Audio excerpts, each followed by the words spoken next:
It's a game day, baby. I'm Paul Liston Jr., a.k.a. Boy Green. We're here for a live watch party. New York Jets, Miami Dolphins, Monday Night Football. You guys are in the right place. Let's freaking go. I'm going to lose my gosh darn bananas. Boy Green Daily starts now.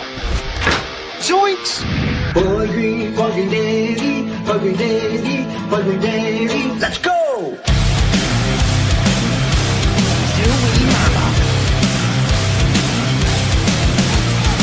Put your seatbelts on. Get ready for the ride. We're the freaking New York Jets, and we're built for this shit.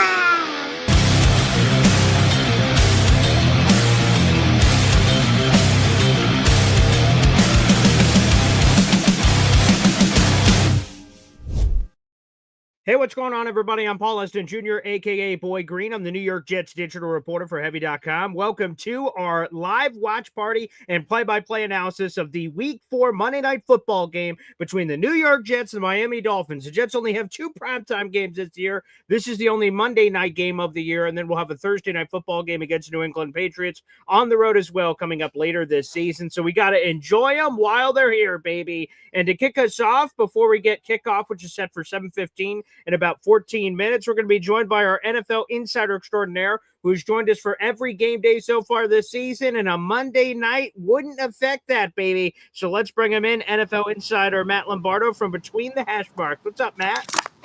Paul, you know what? I love our Sunday morning chats so much, getting ready for Jets game days, that we had to keep the streak going. We had to get a game day appearance for Monday night. I think it should be a fun game. I think it's a great spot for the Jets going down to Miami. Yeah, there's a lot to talk about with this game, and we'll get to all of it here on the show. By the way, for those counting at home, the Miami Dolphins are a 2.5-point favorite at home against the New York Jets. On the call, if you guys are not watching or listening to us, is the great Chris Fowler, Louis Riddick, and Dan Orlovsky on the call. But why the hell wouldn't you be here, for God's sakes, on YouTube for everything that is holy? So we got a lot going on here, Matt Lombardo. Let's get into a couple of things here in terms of some of the keys that could be here for the Jets. First off, we'll just show up the inactives real quick that came out for the New York Jets right before this contest. Not a lot of surprises here. The three players that were ruled out are out. That's Jermaine Johnson, Jarvis Brownlee Jr., and Kene Nguanu. The other ones, I guess if you had to label anyone as surprised, I guess it would be Tyler Johnson, who started the season as a starting receiver for the New York Jets, but that's more so because of a variety of injuries and everything else that's befell this team. The Jets lose Tyler Johnson. He's a healthy scratch in this game, but the Jets get back Josh Reynolds. Again, none of these names you have to, well, geez, let me adjust my fantasy lineup because this news just came in. I don't think you have to be doing any of that, but I think just sort of says the state of the wide receiver room, which we've talked about before, Matt.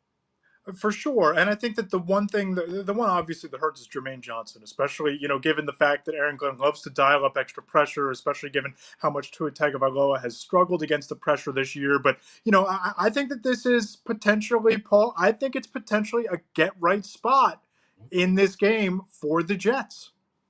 Well, let's get into some of the reasons why. Why do you believe that? We have 0-3 Jets, 0-3 Dolphins. Based on the math, somebody has to win this game, and I'm sure Jet fans that are watching this right now are hoping it's the green and white. What, from your analysis and looking around the league, what are some deficiencies on Miami that you believe the Jets can take advantage of? Yeah, Paul, was chatting with a good friend of mine, Aaron Schatz of FTN Fantasy last night before the Cowboys-Packers game, and we were going back and forth on some of the, historically bad defenses in the NFL. You saw one of them last night with the Dallas Cowboys and the start that they've gotten off to. But when you look at the Miami Dolphins passing defense, they're the 22nd worst since 1978, according to DVOA. So Good you look Lord. at passing DVOA, 22nd worst defense since 1978. And, you look at just kind of the trends. The last time Justin Fields played against the Dolphins, and I know that it's a different, defensive coordinator, but a lot of the personnel's the same. He had 3 touchdown passes, and he rushed for 178 yards, which was, at the time, the record for the most rushing yards by a quarterback in a single game. So this feels like it could be not only a get-right spot for Garrett Wilson and Mason Taylor and the Jets passing game, but it feels like if there's going to be a coming-out party for Justin Fields as the Jets quarterback, this is as good a spot as you're going to find. And boy, would that be nice, because again, we thought we had a little bit of that coming out in the season opener. Like, oh, this is the kind of Justin Fields we're going to get. Week 2 was awful. The Buffalo Bills blew the barn doors off the Jets. And of course, that's where Justin Fields got hurt with a concussion. He missed week 3. He cleared concussion protocol, technically cleared it on Friday, but the public knew about it and learned about it on Saturday. So he is returning not only from the concussion, but immediately, of course, to the starting lineup for the Jets. The identity of this team, Matt Lombardo, appears to be running the football. We certainly saw that success week 1, even if it wasn't success in terms of the standings of winning a game. It's been a little bit lackluster the last couple of weeks, whether that's through game script, getting blown out by Buffalo, and Tampa Bay had a 17-point lead in the fourth quarter, so maybe that's part of the reason. But nonetheless, running the football has been a struggle recently for the Jets, but that is something they want to be the identity of this team. Again, that could be another deficiency there in Miami Dolphins land. Yeah, oh, for sure. And you look at what the Jets when they get downhill with Breece Hall, that's when that offense operates at its best, right? And if you can stay ahead of the sticks and get some chunk runs on first down, set up a 2nd and 4, a 2nd and 5, and you kind of open up your playbook a little bit. That's how you want to operate as an offense. And this is a really good spot against Miami, because you're not going to see them build up a big lead early. You're not going to see the Jets forced into being one-dimensional. We talked about how historically bad the Dolphins are as a passing defense, Paul. They're not much better this year against the run. 25th in DVOA from a rushing defense standpoint. So not great against the run. So this could be one of those nights where you see a lot of those design Justin Fields runs. You see some zone reads and some read options involving Breece Hall. And it might just be some old-fashioned lineup and just run it down their throats. Get it to Breece Hall, give him his 18 to 22 touches per game, and try to control the tempo of this game, because it's a big spot. You do not want to go 0-4. You just don't want to see that happen. Even at 0-3, it's a bit of an uphill battle from where both of these teams are. But only one team, dating back to 2010, has started 0-3 and made the postseason. That was the Texans back in 2018. But when you look at the landscape of the AFC right now, if I'm the Jets, I'm not feeling great about what I saw from the Patriots on Sunday. I mean, that looks like it's an engine that's starting to rev and shift into gear with Drake May and Stephon Diggs and Mike Vrabel and them kind of finding an identity in New England. But if they pull off this win, you're talking about being about a game and a half back of a team like the Baltimore the Cincinnati Bengals. You're talking about having 2 games still against the Patriots, where if you can pull off a couple of upsets, you're in the conversation. So it's a big spot. You're not dead yet, and I think it's going to be a pretty good game tonight. Did Matt Lombardo just say playoffs? Are you talking about the playoffs? Yes, he is, Grandpa. And I'll tell you this. I saw this ESPN data right before the show, right? So, again, both teams, Jets are 0-3, Dolphins are 0-3. But here's the math, depending on whatever happens, because one of these 2 results are going to happen for both of these teams that are involved. Maybe. Yeah, right, because you could have a tie. So cheers to Sunday Night Football and that barn burner, which was a phenomenal game. If a team goes to 1-3, they have a 13.6% chance of making the playoffs. And you can say whatever you want about that. Okay, that's whatever. If the Jets or Dolphins drop to 0-4, the chances of making the playoffs are 0.9%. It's not impossible, because Sean Jefferson, the Jets wide receivers coach, was actually on the then San Diego Chargers, who started 0-4 back in 1992 and then made the postseason. So it's not impossible, but the analytics speak for themselves on a potential for playoff opportunity here in this contest. We talked about identity offensively, identity defensively. Again, we got NFL insider Matt Lombardo here.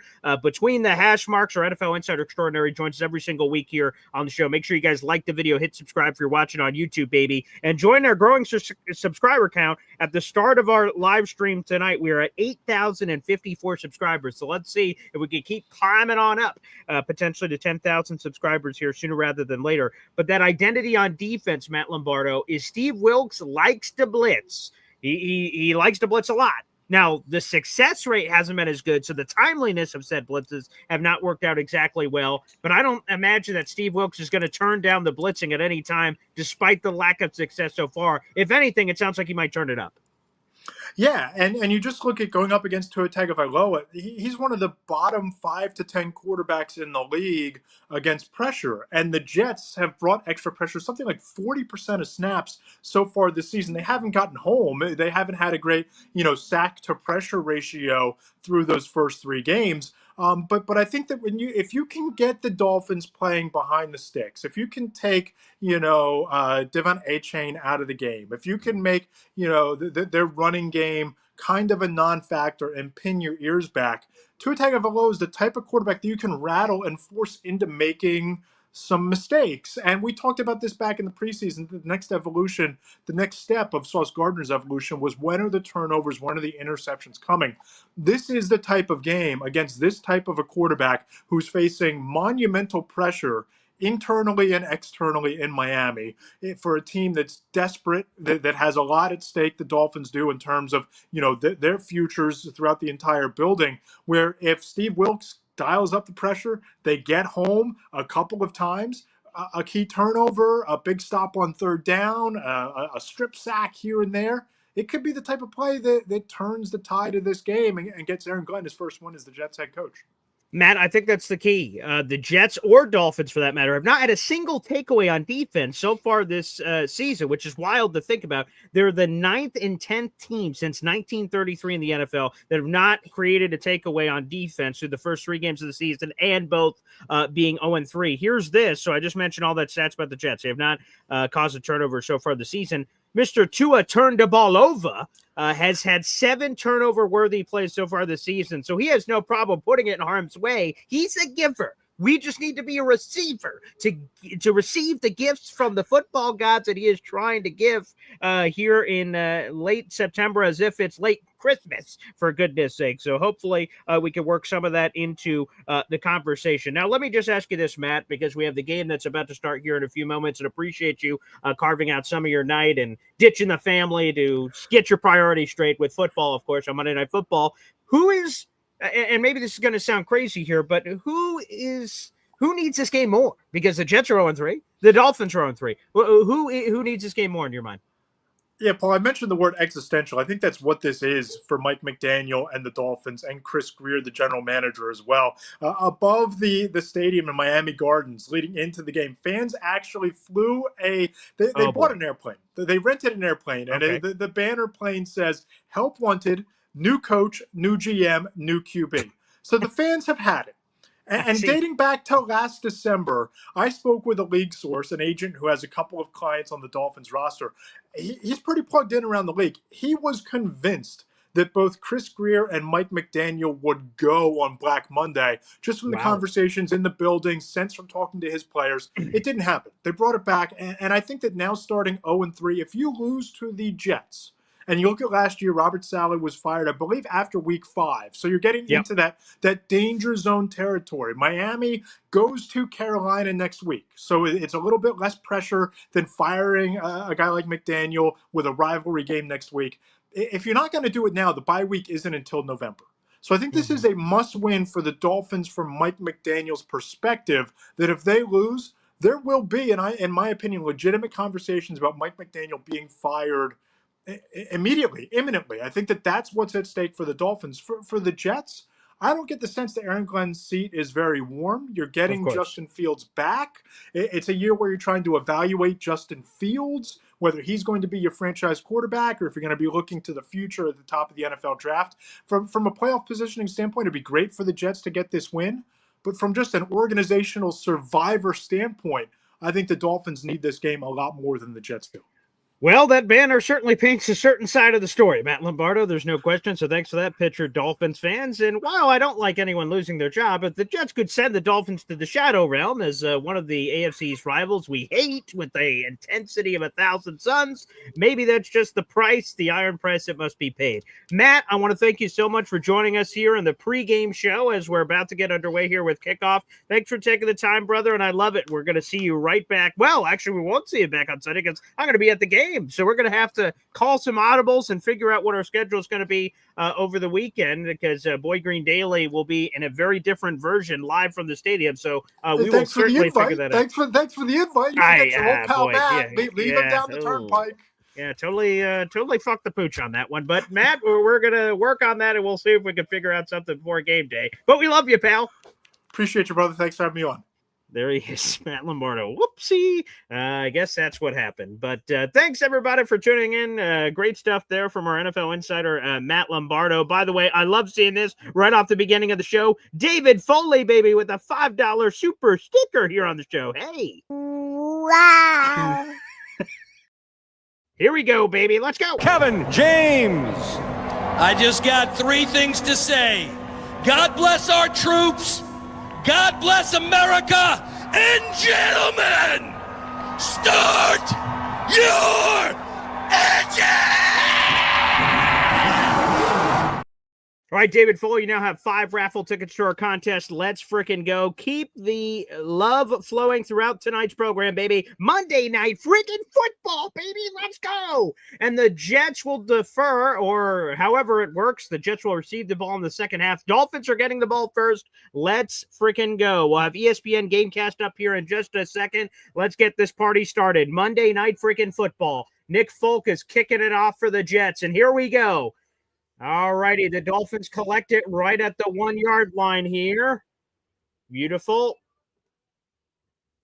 Okay, nice. Good swarming to the football by the New York Jets on special teams. The Dolphins offense is coming on the field. Let's do this. Let's present the game cast here from ESPN. We'll get that up here in just a moment for you guys. And let's frickin' go. Cheers, baby. Cheers. Let's frickin' go. All right. Jets, Dolphins. Let's go. Let's go. Scoreless game at this point. Let's ride and let's figure it out. All right. Tua, shotgun formation from the 34-yard line. Handoff to the left. And the old slip ski. Oh, yeah. Devon Achane not finding green grass ahead of him there. All right. Let's get our projector here fixed a little bit. There we are.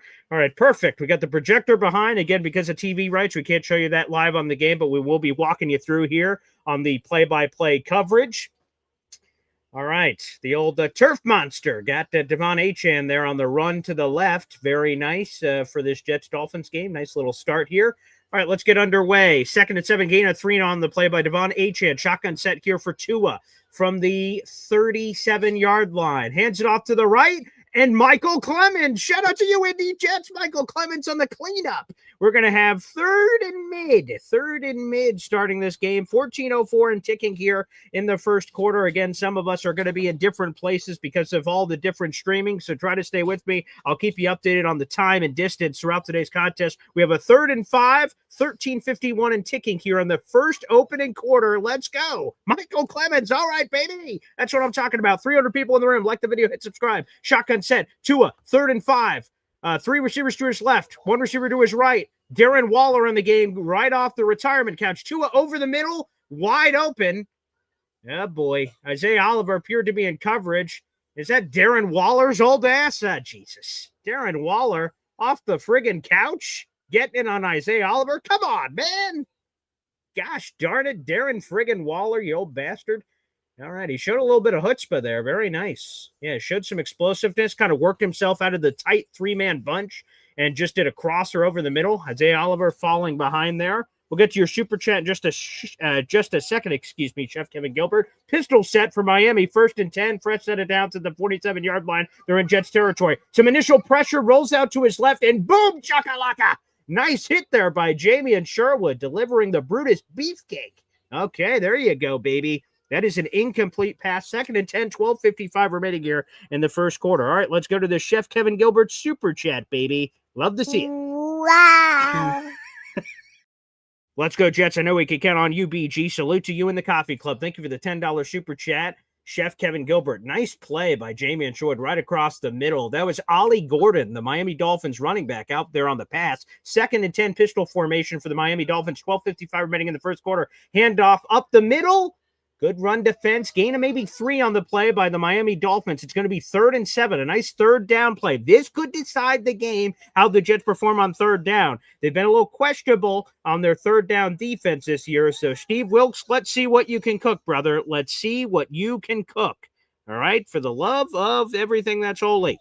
All right? Let's go. Good Lord. 16 raffle tickets, by the way, for our guy, Chef Kevin Gilbert. Appreciate you, pal. Thanks for sending that along. Let's try to get a stop here for the love of everything that's holy. They're not in field goal range. You're at the 44-yard line. Shotgun set for Tua. 12-15 and ticking here for the Dolphins. Up, Tua drops back and throws it over to the left, wide open. Tyreek Hill, he appeared to be in coverage on Brandon Stevens. Guys, third down. Show some backbone, for God's sakes. Let's see what happened here on the instant replay. Again, shotgun set. We sort of had a mixed cloud coverage there, but again, they were doing some zone action here and trying to drop guys and bring them out and about. Obviously, another part of this, Brandon Stevens. I'm not sure if it was him. He got the tackle. Not sure if it was him on coverage with the zone coverage happening there as well for the Dolphins. Our linebackers, we're going to get a lot of weird names that you guys have not heard from all season long. Flip the reverse to the right and then just throws it over the middle. It apparently didn't appear to be an intended receiver, a miscommunication, busted coverage, or broken play, rather, there for the Miami Dolphins. Remember, linebacker-wise, guys, we're going to have like Kiko Mauingoa, the rookie out of Miami who has a homecoming here for this game. Cam Jones, who the Jets claimed off of waivers at the beginning of the season. We haven't seen much from him on defense. He's going to be in the mix. The Jets elevated Michael Walker, the veteran linebacker, off the practice squad. Also, they got Mark Robinson. They stole from the Patriots practice squad. 2nd and 10, 11:31 remaining here in the first quarter. Odd formation here. Okay, flip screen out to the right. Big opening there. Devon Achane. That's something Hop on Pop mentioned with his receiving prowess. He's the second most prolific receiving running back in the league so far this season. Another key third down here for the New York Jets defense. Nice little RPO action. Tyler Barron, another Miami guy. Okay, we're going to be third and mid here. Dolphins are in field goal range. We'll see if the Jets can get off the field. Let's call it 3rd and 3, 11:04 and ticking here in the opening quarter. Monday Night Football, New York Jets, Miami Dolphins here. And Tua takes a snap, goes immediately over the middle. Good pass coverage by Brandon Stevens. Nice breakup, Brandon.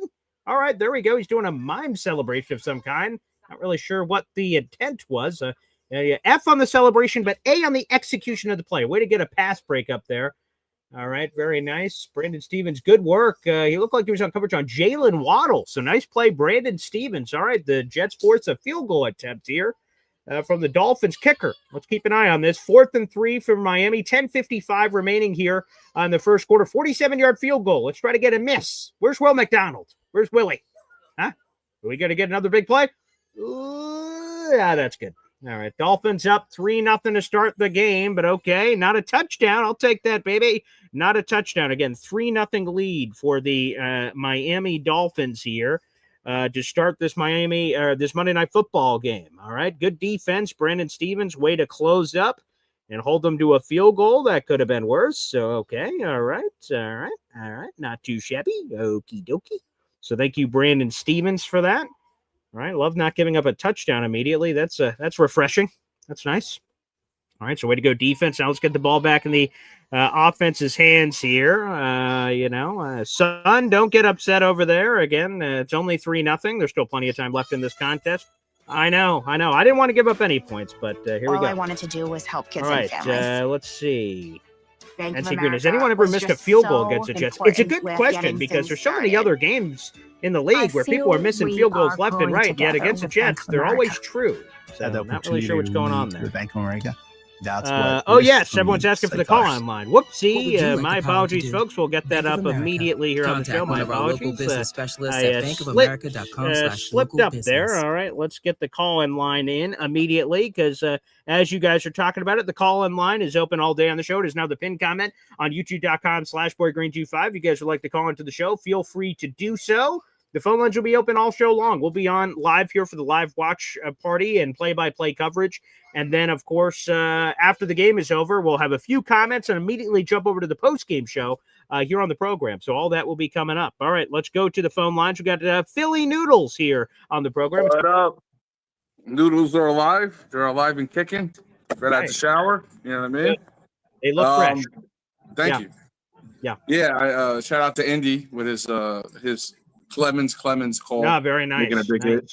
There you go. I'll take it. And you know what? Allen, definitely we deserve a PI going the wrong way and the right way sometimes. I've got the flag ready. I've got the flag ready just in case. Yeah. You know what? What's his name did not deserve it. We'll take that.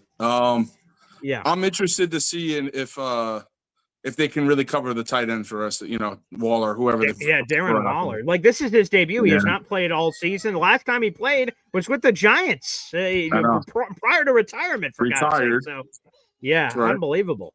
Unique. Our thing is, to be honest with you, our thing is we haven't covered tight ends for the past, half a decade. So, of course, it is what it is right now. If they can keep Achane only to passing and not really getting loose in the runs, here goes Isaiah Davis. Yeah, here we go. Oh, shoot. Nice. Fell, bro. Okay. All right, you're a little ahead of me, Philly, but I'll check back in with you. But I do agree that the key, of course, is Devon Achane and reducing that receiving game. Isaiah Davis bringing it out of the end zone. I really wish we wouldn't bring it out of the end zone, to be honest, but nice little return there by Isaiah Davis. But as Philly Noodles pointed out, the old turf monster there. There is a flag on the play. We'll keep an eye out for that. Flag on the play. Again, I'm a little behind you guys, it looks like, but 10:45 remaining in the first quarter. My son is incredibly upset here. That is my son who turns 1 in November, who is very upset. All right, 10:45, flag on the play. Let's see what this is. Okay. Oh, wow, a big conference here of zebras. Big conference of zebras here. All right, let's see. A lot of arguing back and forth on this one. A lot of arguing. All right, while we're waiting for that, I see we got another phone call. Badshaw here on the show. What's up, Badshaw? What's up, Paul? What's going on, brother? They were saying the penalty. Oh, okay. Let's see. Did you hear what it was?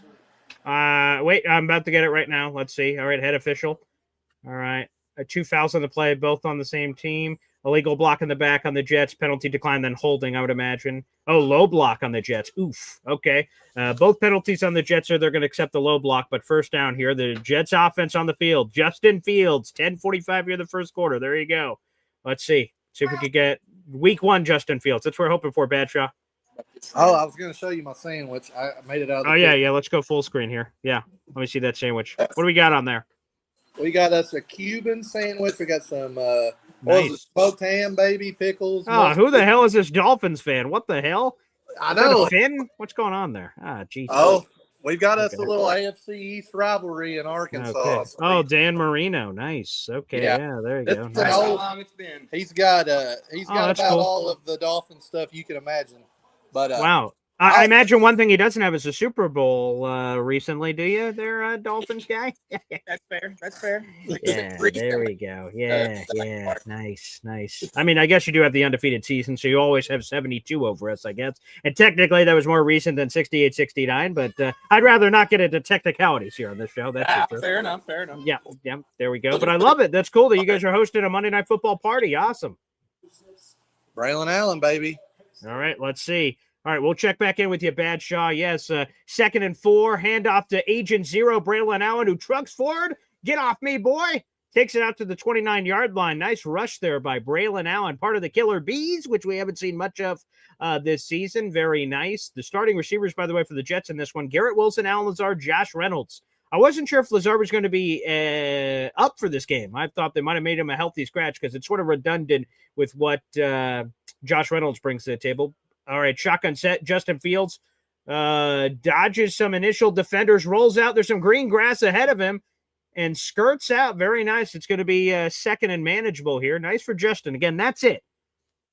Take your snaps, shotgun, whatever it's going to be. Evaluate the field. It's not there. Scramble out for your green grass, but protect yourself because we don't want you getting in troubling situations. Of course, there are times, and Justin Fields has said this before, it's 3rd and short. I got to plow through for a first down or something. Okay, you're the quarterback, but I think that's going to be the key here for Justin. Take care of yourself. All right, 2nd and 4, nice 6-yard gain by Justin Fields there. Shotgun set. All right, Josh Reynolds, 4 wide receivers out. Handoff to Breece Hall up the middle. Very nice. That's a Jets first down, baby. Breece. Nice. All right, beautiful, baby. Here we go. Jets moving and grooving. A fresh set of down tier on offense for your New York Jets, baby. Dolphins lead 3-0 here in the opening quarter. The Jets have their first offensive drive of the game. Dolphins received the opening kickoff of this contest. A couple of Jets revenge angles. There's Ashton Davis. He's a starting safety for the Miami Dolphins. And also you got Of course, Zach Wilson, the backup. Hopefully we don't see him today. We're at the 40-yard line for Justin Fields. 8:30 and ticking here in the first quarter. Justin Fields, shotgun set. Agent zero to his right. Quick throw immediately over. Beautiful pirouette catch by Breece Hall on the left. That was, wow.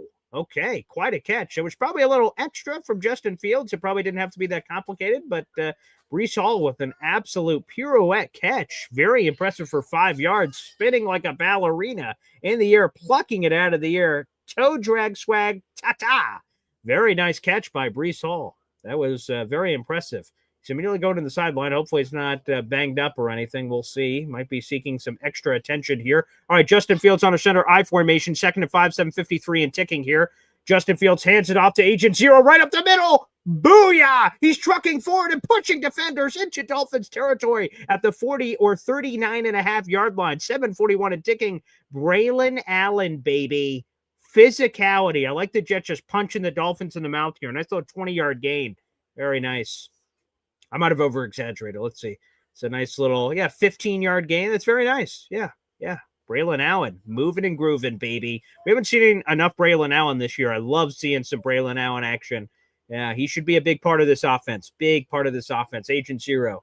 All right, the Jets are at in Dolphins territory at the 40-yard line. Justin Fields under center. Garrett Wilson motioning over from right to left. Play action.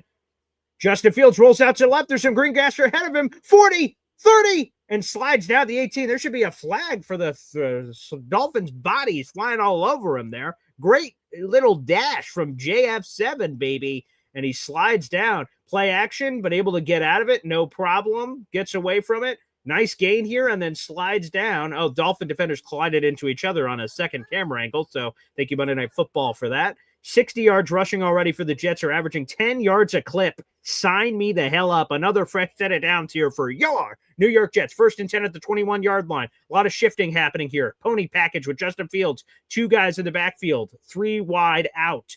All right. RPO option. Justin Fields gains about 4 or 5 on the play. Very nice. Ends up keeping it up the middle. Diddle up the middle. Very nice there from old Justin Fields. Here we go. We got 300 people in the room. Make sure you guys like the video. Hit subscribe. It's Monday Night Football, baby. I am Paul Eston Jr., a.k.a. Boy Green. I'm the New York Jets digital reporter for Heavy.com. 8 plays on this drive so far. 7 were runs. 1 was a pass. That's a little slanted because Justin Fields decided to run on a couple of pass plays, but nonetheless, 5:52 and clock running here. 4-yard run there by Justin Fields at 2nd and 6. Justin Fields shotgun set. Arian Smith in the game, motioning left to left. Quick audible. It's now switching to a pistol formation, tight formation. Justin Fields handoff to the right. Braylon Allen gets maybe back to the line of scrimmage. Not a whole heck of a lot there. It's going to be 3rd and 6. Jets are well within field goal range, or in the red zone here at around the 17-yard line. So well within field goal range for Nick Foles to potentially tie up this game at a minimum. But let's get some touchdowns, baby. I'm all about the touchdowns. Let's get some of that action here on the show. 5:18 and ticking here. In the opening quarter, Dolphins lead 3-0. Clock is ticking down. It's 3rd and manageable. 3rd and 5. This is where the Jets want to live all day. 3rd and manageable. Do your business on 1st and 2nd down. They are a terrible 3rd down conversion team. 31st in the NFL. Let's try to change that. Shotgun set for Justin Fields. Hands it off to Isaiah Davis up the middle. I don't normally run it on 3rd and 5, but that works, baby. 1st down. New York Jets, the Jackrabbits, squeezing through for the 1st down. 4:50 and ticking. All right, to be able to throw it on or run it, on 3rd and 5. Pretty good. That's how you want to punch them in the mouth. And the Jets offensive linemen, you look at these replays, they are moving Dolphins defenders, baby. You love to see it. Fresh set of downs here for the New York Jets. 3rd and 5, run with Jackrabbit. Beautiful. Hey, if you can run on 3rd and 5, when are the Dolphins ever going to stop you? 4:28 and ticking here in the first quarter. Jets have a fresh set of downs once again. 1st and 10 here. Agent Zero in the backfield behind Justin Fields. All right, motion from left to right. Mason Taylor on the move. Homecoming game for him. Justin Fields under center. Another motion. Jeremy Ruckert from left to right. Whoa, flag on the play. Let's see if there was a delay of game.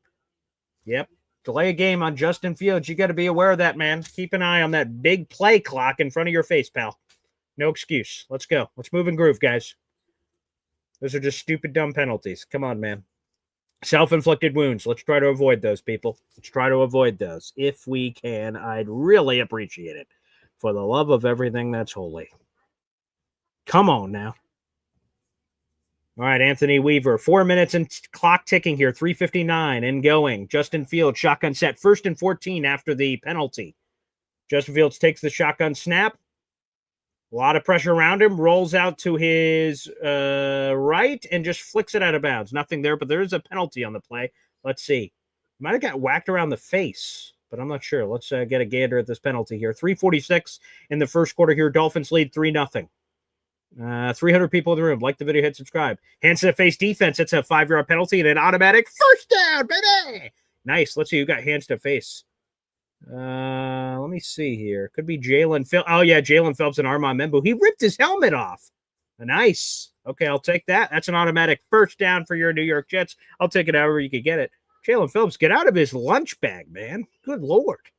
3:46 left in the first quarter. Penalty on the Dolphins. Jets are moving and grooving, baby. All right, Dolphins lead 3-0, but that is set to change. I could feel it. All right, here we go. Let's back it up. 1st and goal for the New York Jets. 3:46 remaining here in the first quarter. The Jets are at the 10.5-yard line. Hands it off to Breece Hall right up the middle. Diddle to about the 6-yard line here. The Jets are moving, baby, and they're running the ball right down the Dolphins' throat in these ugly rivalry uniforms. Actually, the rivalry uniforms look terrific for the Dolphins, if I'm being honest. I don't know why I just gave them a random insult for no particular reason.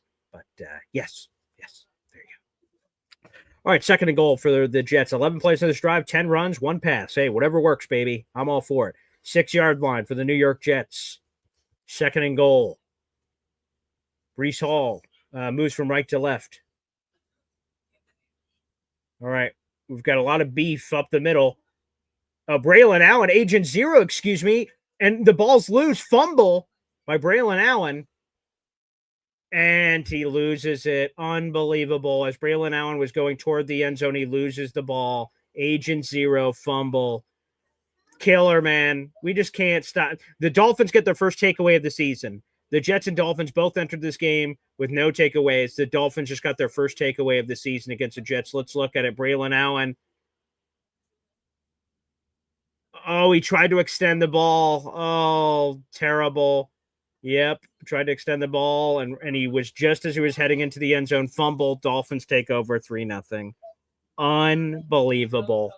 Agent Zero, come on, man. Come on. That's awful. Absolutely awful. Absolutely awful. Oh, God, that's disgusting. All right, let's go to the phone lines. We got Indy Jets calling in. What's up, Indy? You have Garrett Wilson one-on-one, which is better than a 50-50 ball, and we run up the middle. What is wrong with play calling?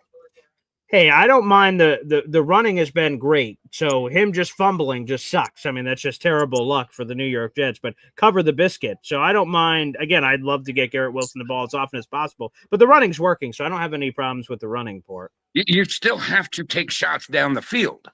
And Sure. How many times is Garrett going to be single covered in a game? It's going to be rare.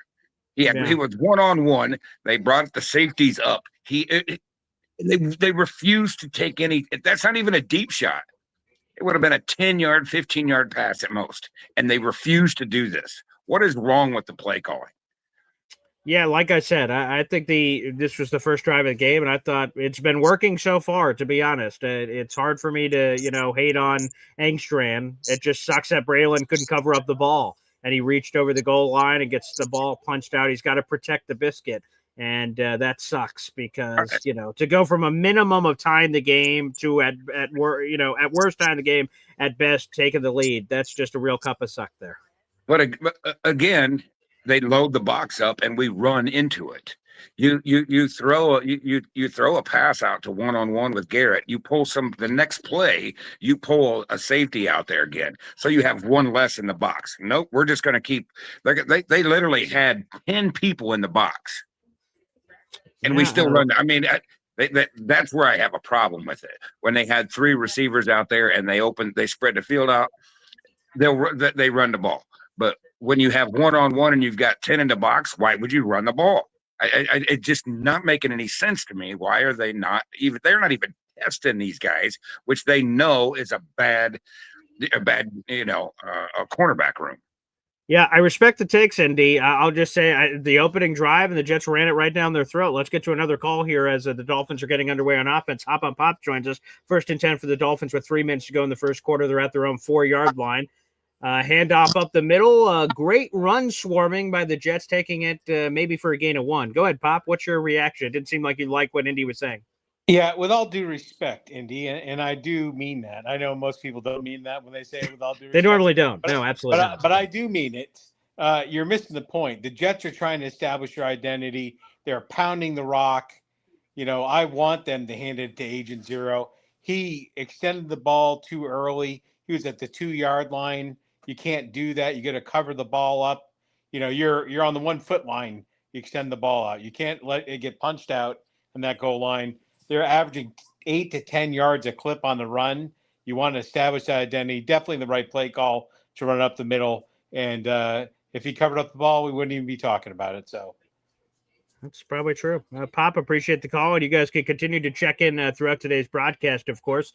Quick pass out to Tyreek Hill. Looks close. We'll see if they give them the first down here on the play, but we'll see what happens here. Let me get the Gamecast back up for you here on the program. All right, Dolphins lead 3-0, 2 minutes and clock ticking here in the first quarter. Jets had a chance to, again, at least tie, if not take the lead. Braylon Allen tried to reach for the end zone. Ball punched out. Dolphins get their first takeaway of the season. The Jets have yet to have a takeaway so far this season. That'd be cool if that changes. Handoff up the middle to the left. And Jamie Sherwood and looks like Andre Sisco are able to collect the tackle. It's going to be a 2nd and short here. Gain of about 6 or 7 on the play from Devon Achane off the left. Devon Achane off the left there. 1:29 and ticking here in the first quarter. Brutal Braylon Allen fumble. I mean, awful. All the good vibes, pounding the Dolphins right in the face, and then just ball gets punched out. Just, oblong-shaped football jumped right in the Dolphins' hands. Hopefully, the Jets could get some of that luck on their side. The Jets have ran the ball for 76 rushing yards. Terrific. All right, the Dolphins are at the 20-yard line here, 106 and ticking. Tua hands it off up the middle again. Big gash play. Achane runs it up to the 30. Dolphins caught the Jets with their pants down there, but there is a flag on the play. Let's get this. Hopefully it's some holding action. Beep, beep, beep. Hopefully back in that baby up. 59 seconds here in the first quarter. Let's see. All right, let's see. Holding. Offense. Nice. Back that bleep up, mother. Yeah. Booyah. Wipe that run off the board. Sucker. Patrick Paul is the one responsible for the holding call for the Miami Dolphins. 59 seconds remaining here in the opening quarter of this contest. Yep, he grabbed a whole lot of jersey. Looked like it was, as he was moving to the second level, he held Francisco Mauingoa, the Miami product. Kiko is the one who got the hold, Patrick Paul. 58 seconds and ticking. The clock continues to roll here in the opening quarter. Dolphins lead 3-0. 52 seconds and rolling here. 2nd and 9. 2nd and 9 for the Dolphins here. Man, that opening drive looks so good for the Jets. All right, shotgun set. Tua running back to his left. 3 wide receivers out. 40 seconds and ticking. 2nd and 9. Tua, some initial pressure for the Jets. Rolls out to his right. Finds Tyreek Hill wide open again. Damn it, man. These Jets corners are going to have a day. It looks like they're going to have a day today. Got to play some defense. Create some turnovers. Create some pressure, man, for the love of God. It's going to be a little bit more difficult. No Jermaine Johnson in this one. So you got Will McDonald and a bunch of guys trying to make some noise here. And bad rush integrity on the right there, which gave Tua the opportunity to roll out to his right. Now, you'd rather Tua roll out to his right than his left because he has to, as you can see on the replays, he has to turn his whole body because he's left-handed. But he had more than enough time to be able to do that. So no issues there for Tua. I think that might take us to the conclusion. And it does. The end of the first quarter here, baby, on the show. All right, let's go to Hep, who joins us next here on the show. What's up, Hep? Hey, Paul. Yeah, I agree. If he doesn't drop the ball, it's a touchdown. So I agree with the play calling. This is a very important drive now. We have to really get the ball back. I believe we can't start racing against points. We can't. That's not our game. But I would like to see a couple of deep throws just to loosen up the underneath bit a little bit. Of course.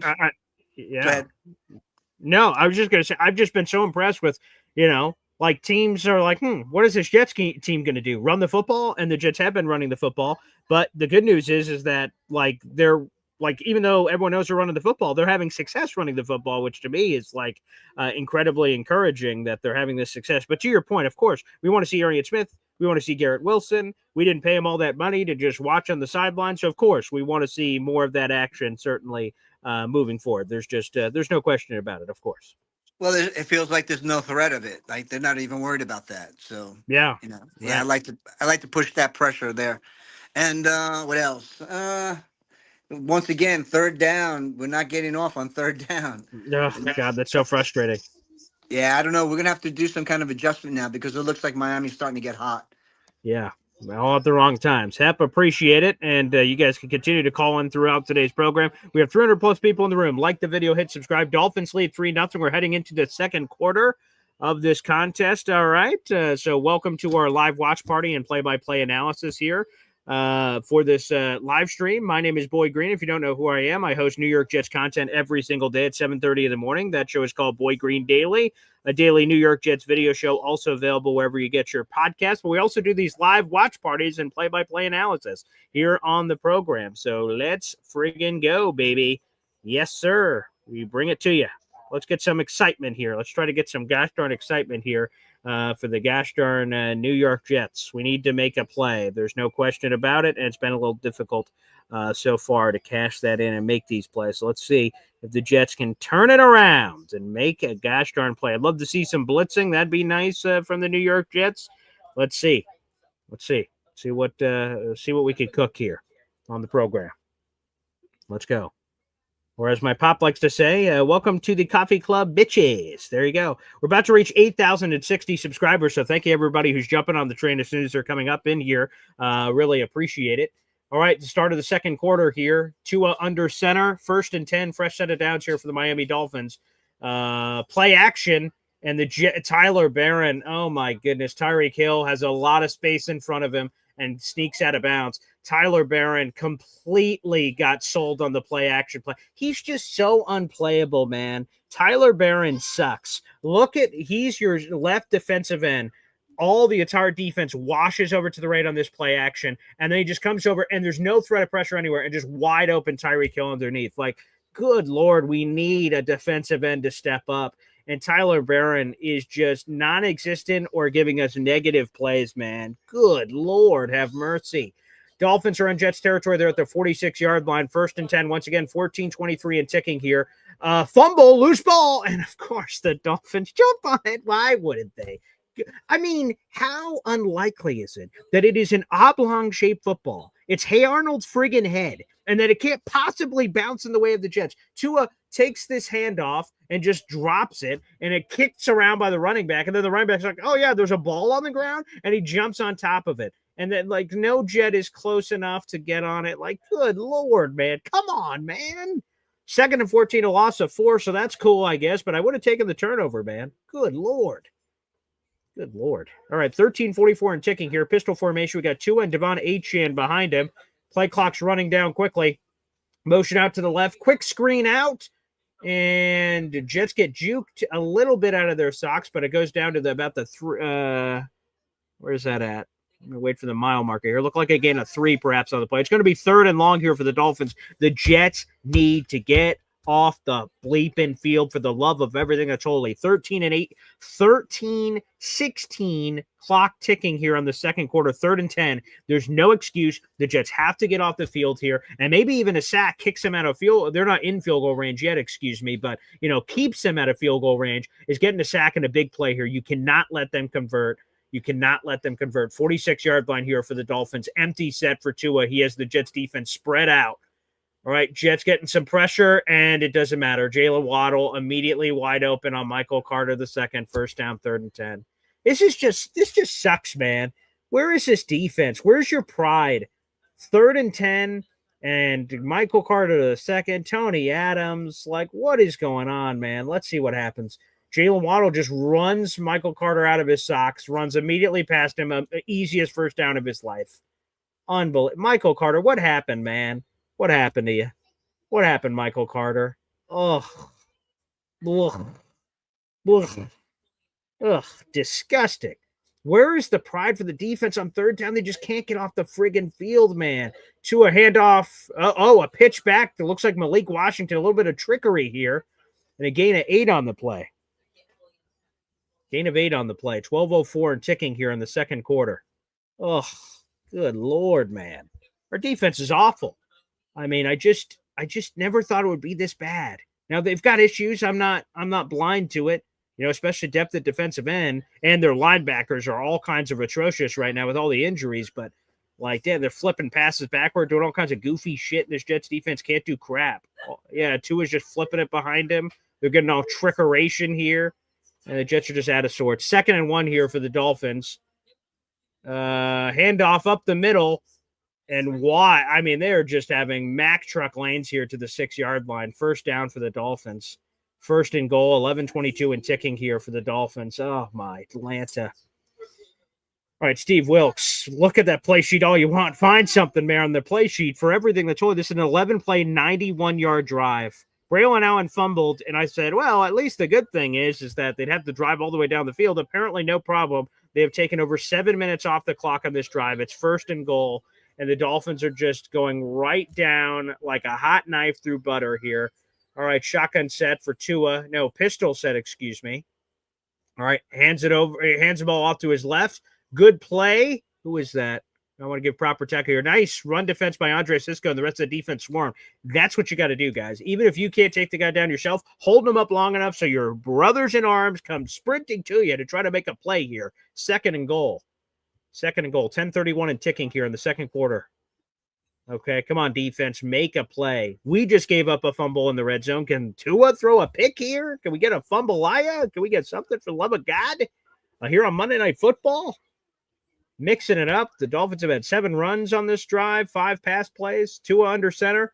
Play action rolls out to the left, flips it over to Devon Achane. Great play by Brandon Stevens. Good run defense there by Brandon to get, or great defense rather, to get Devon Achane out of bounds. 3rd and goal here. Solid defense on that play, Brandon Stevens. Okay, that's what we like to see. There you go, Brandon. All right, 9:54 and ticking here, and the clock continues to roll here. 3rd and goal. Steve Wilks, what do you have in the playbook? It is 3rd down. Hold them to a fucking field goal, please. 9:41 and ticking. 3rd and goal here for the Jets. Can this defense step up? Can they step the bleep up, please? All right, interesting formation here. Trip bunch right. Malik Washington motions back out to the right, and he flips it to the left. And the ball get deflected at the line of scrimmage, perhaps. All right, nice. 4th and goal. Okay, it was the camera's on Jamian Sherwood, so I assume he's the one who got the hand up there. Very nice. What do we have here? We're in a one-on-one situation. We had crossers all over the place. Where was this going to go? Yeah, it looked like a quick pass out to, good deflection by Jamian Sherwood. Brandon Stevens. Yeah, that could have been a touchdown. Easily could have been a touchdown to Jalen Waddle. Great job by Jamian Sherwood. Thank God. Got to stop however you can do it. Wait a second. Are the Dolphins going for this? Oh, my God. Okay. Whoa, here we go. All right, Jets from the 4-yard line. Oh, they are going for it. Flips it over the middle. And they're calling it a touchdown. Oh, my God. Who was that? He just floated it over the middle. Darren Waller. Are you friggin' kidding me? Darren Waller's retired ass. Did he get 2 feet in? I want a replay. Give me a replay, please. All right, let's see. Darren Waller. 1, 2. Get out of town, man. Get out of town. And get out of town, spammers, for the love of God. Get the hell out of here. Darren Waller's retired ass. Are you friggin' kidding me, man? Oh, my God. Oh, dear Lord. Okay, well, I'm going to be honest. This is not an ideal start. The Jets are immediately down 10-0 to the Miami Dolphins on Monday Night Football, all after a Braylon Allen fumble. And Darren Waller's ancient Tales from the Crypt ass just got one on the Jets. 4th and goal. I mean, you get Sally whapped down the field, and they're like, you know what, fuck it. We'll go for it on 4th and goal from the 4-yard line.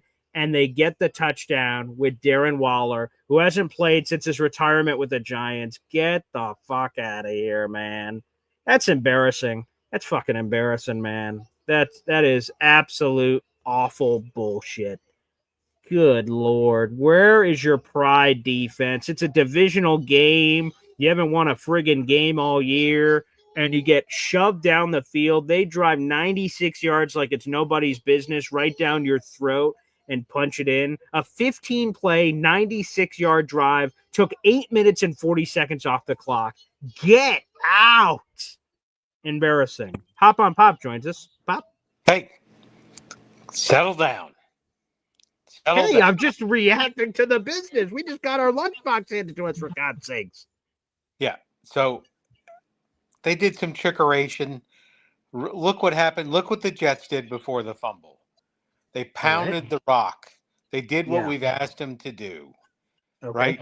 It's only down by 10. Yeah. They get the ball back. They control the football. They ram the ball down their throats. Control the ball. All is not lost. All right. No, and I'm not suggesting it is. I'm just saying, like, man, you've got to be friggin' kidding me that this Jets defense just has no backbone, and they're getting slapped around on third down this entire drive, and then on 4th and goal, you let a guy who was on his couch 2 months ago score a touchdown on you on 4th and goal. That's just, like I said, embarrassing. Well, he obviously has got some game. That was a pretty nice catch to get both. But anyways, just go back to what we were doing. Keep it simple. It's time to trot out the play action. Arian Smith, pound the rock. This game is not over. Definitely not. Pop, appreciate the sentiments. I don't think the game's over. I'm not saying that. I'm just trying to call it how we see it based on what we just saw. Shout out to Paul Texter sending in a YouTube super chat. Wow. $5 super chat. He's got a raffle ticket and some change. You're $1 away from another raffle ticket. We have the raffle's good for tonight and tomorrow. And then Wednesday is October 1st. So we'll have a new raffle to pick from. But same old fucking Jets. I mean, that was just a very series of unfortunate events. There is just no question about it. All right. So Dolphins have a 10-0 lead over the Jets after Darren Waller. 4th and goal touchdown. Good night. All right. 10-0, 350 people in the room. Like the video, hit subscribe. Jets are back here on the return. Okay, here we go. All right, Agent Zero on the return. Brings it out. All right, there you go. 9:15 remaining here in the first half. 9:15 remaining here in the first half. Let's just see this play. They're showing the instant replay on the Darren Waller play. Operating out of the trip bunch set and then just rode the top baseline of the end zone. And yeah, it was man on man across the board here. It looked like I'm not really sure what Brandon Stevens sort of dropped back randomly in the middle. Not really sure what Brandon Stevens' role was on that play. He seemed indecisive with what he was trying to do. Nope, there's some official stoppage of some kind. All right, let's see. Nope, there's an injury on the play. Looks like Agent Zero is down for the Jets. So, oh boy. Let's see what's going on there. All right, let's go to the phone lines. We got Philly Noodles back here on the show. Agent Zero is being attended to by medical staff after returning that kick. Oh, yeah, no good. He bent his shoulder and neck into actually one of his own men and a defender at the same time. That's what it looked like. Jesus, good Lord. Yeah. Ugh. That's going to be some shoulder shit. Yeah. Man, Brandon Stevens, I mean, that's tough right there to diagnose. Like, he's got to watch Tua for the breakout for the run. Or cover Waller or help out. My thing was Sherwood. I mean, he got clipped there. He couldn't manage to get off of Alec Ingold. Yeah. He fell. But to me, that whole we forget the fumble shit. Okay. There it is again. MC2. He cannot cover anything. Paper. He couldn't cover glue. He can't cover anything, bro. He's got to go. I think he's the weak link right now. That's what he's looking like. Because Stevens is making tackles right now. Tony Adams. Yeah, at least right. Yeah. Yeah, he's looking real bad right now. He's showing out. I would get some more easy time. But what happened? I mean, good Lord. We were all like, MC2, and then all of a sudden this dude sucks. He can't tackle, he can't cover a leg. And now we've been talking about, like, you know, leading up to the trade deadline. Hey, do you think anyone would just switch a late round pick and take him? And I'm like, man, where have we got? And I'm not saying he's been playing like shit. That's not what I'm saying. I'm just like, wow, look how quickly we got here. It's just crazy. It's weird with like football is just, I don't want to sound like football's the only sport this happens, but you know, you get those guys who it happens in baseball all the time. You have a few good seasons, you throw this guy a contract and then an injury set him And off last year, scheme right? changes, right? Yeah. Yeah, he had a lot of different injuries. He played in 13 games. He started one. He played in a career low 32% of the snaps. What Saleh and the defense tried to do, obviously Saleh was let go early in the year, but Jeff Ober continued it. It's like, hey, I know he's hurt, but can he power through? Can we play him a little throughout the whole year, and maybe he could just figure it out? And obviously that didn't work. He played 32% of the snaps all year. Yeah, Braylon Allen is walking off under his own power, so we'll check back in on this. So fingers crossed. Yeah, he definitely did. Yeah, that looks bad. So you see we'll it, right? see. Oh yeah, that doesn't look good. Philly, we'll check back in with you. Not sure what's happening there. So that looked really bad. Yeah. Oh God, Braylon Allen's leg on the left did not look good. Oh God. Oh, Jesus. I feel awful for Braylon. Yeah, he just got hit low and got trapped by Isaiah. Oh, that's awful. Absolutely awful. Yeah, it looks like a lower leg. I mean, just the Dolphin went right for the outside boundary of his left perimeter knee. Oh, God, that looks ugly. I mean, he walked under his own power, so that's encouraging, but that's awful news for Braylon, man. The fumble and then this, and then he lands on his head neck area after getting whacked. Oh, dear God. Jesus. All right, this has been a awful. Alon, thank you, because guys, I can't hear the play-by-play. So there was a crazy challenge. I guess he lost. Mike McDaniel was arguing they lost control of the ball when he fell down. So yeah, I didn't even realize the ball could have come out. So obviously the play stands. J-Boy said the disrespect on that challenge. Right? He's like, I'm hurt. And he's like, hey, was there a fumble there? What a piece of shit. But anywho, let's get back into this. 9:15 remaining here in the second quarter. Justin Fields under center. Only the second offensive drive for the Jets this game, which is wild to think about. So let's see if the Jets could get right back under action here. They're down 10-0. Handoff to Breece Hall to the left. Oh, there's a lot of biscuits. The 40 takes it out to the 48-yard line. Very nice run from Breece Hall. 9:08 and ticking here. Wonderful slash by Breece Hall. Good run, some explosiveness. The Jets need someone to step up with Breece Hall. Good blocking from Mason Taylor. Good blocking from Josh Reynolds out there. Got Breece Hall to the perimeter. Breece! Nice play, Breece. We're going to need you, especially with Agent Zero dealing with some serious stuff out there. You got him and Isaiah Davis. Kene Nguanu was ruled out for this game. The Jets are out to the 49-yard line. Good running here from Breece Hall. He's averaging 10 yards a clip right now. We flip out to Breece Hall. Looks like some green grass ahead. Very nice. Gain of 4 or 5. The other thing I will say, and Indy was talking about this earlier, we can't go this deep through the game without getting some Garrett Wilson involved. Again, I love that we're running the ball and let's run the football down the throat, but try to get Garrett Wilson involved for sure. Talented player.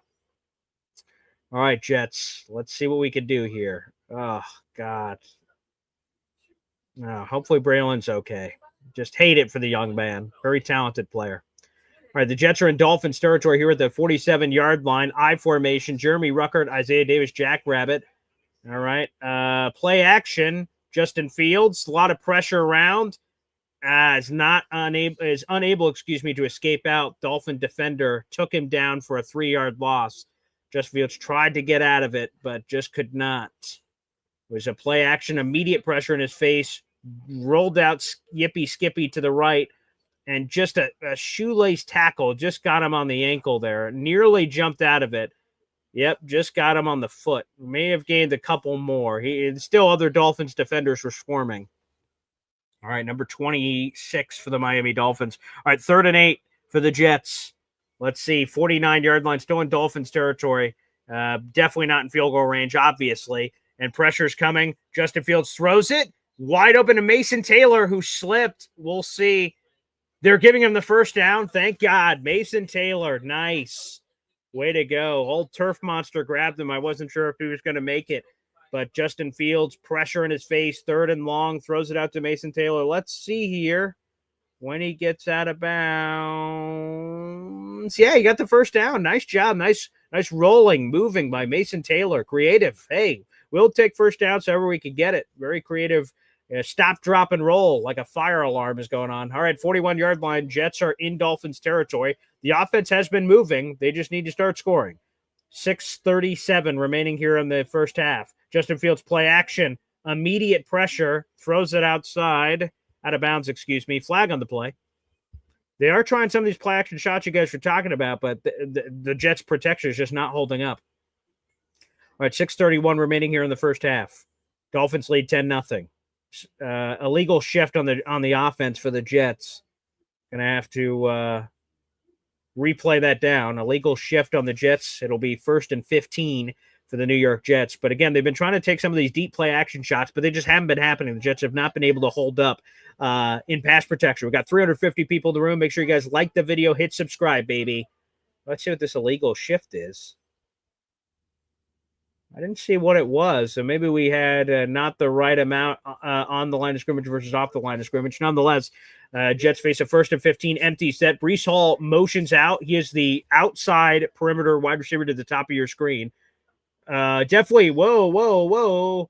I mean, I don't know how that wasn't offsides. And then Justin Fields gets tossed like a bag of beans. That better be a penalty. Gets thrown out way out of bounds. And no flag. I don't understand what's going on here, man. How is Justin Fields getting tossed around like this? First off, this is clearly offsides.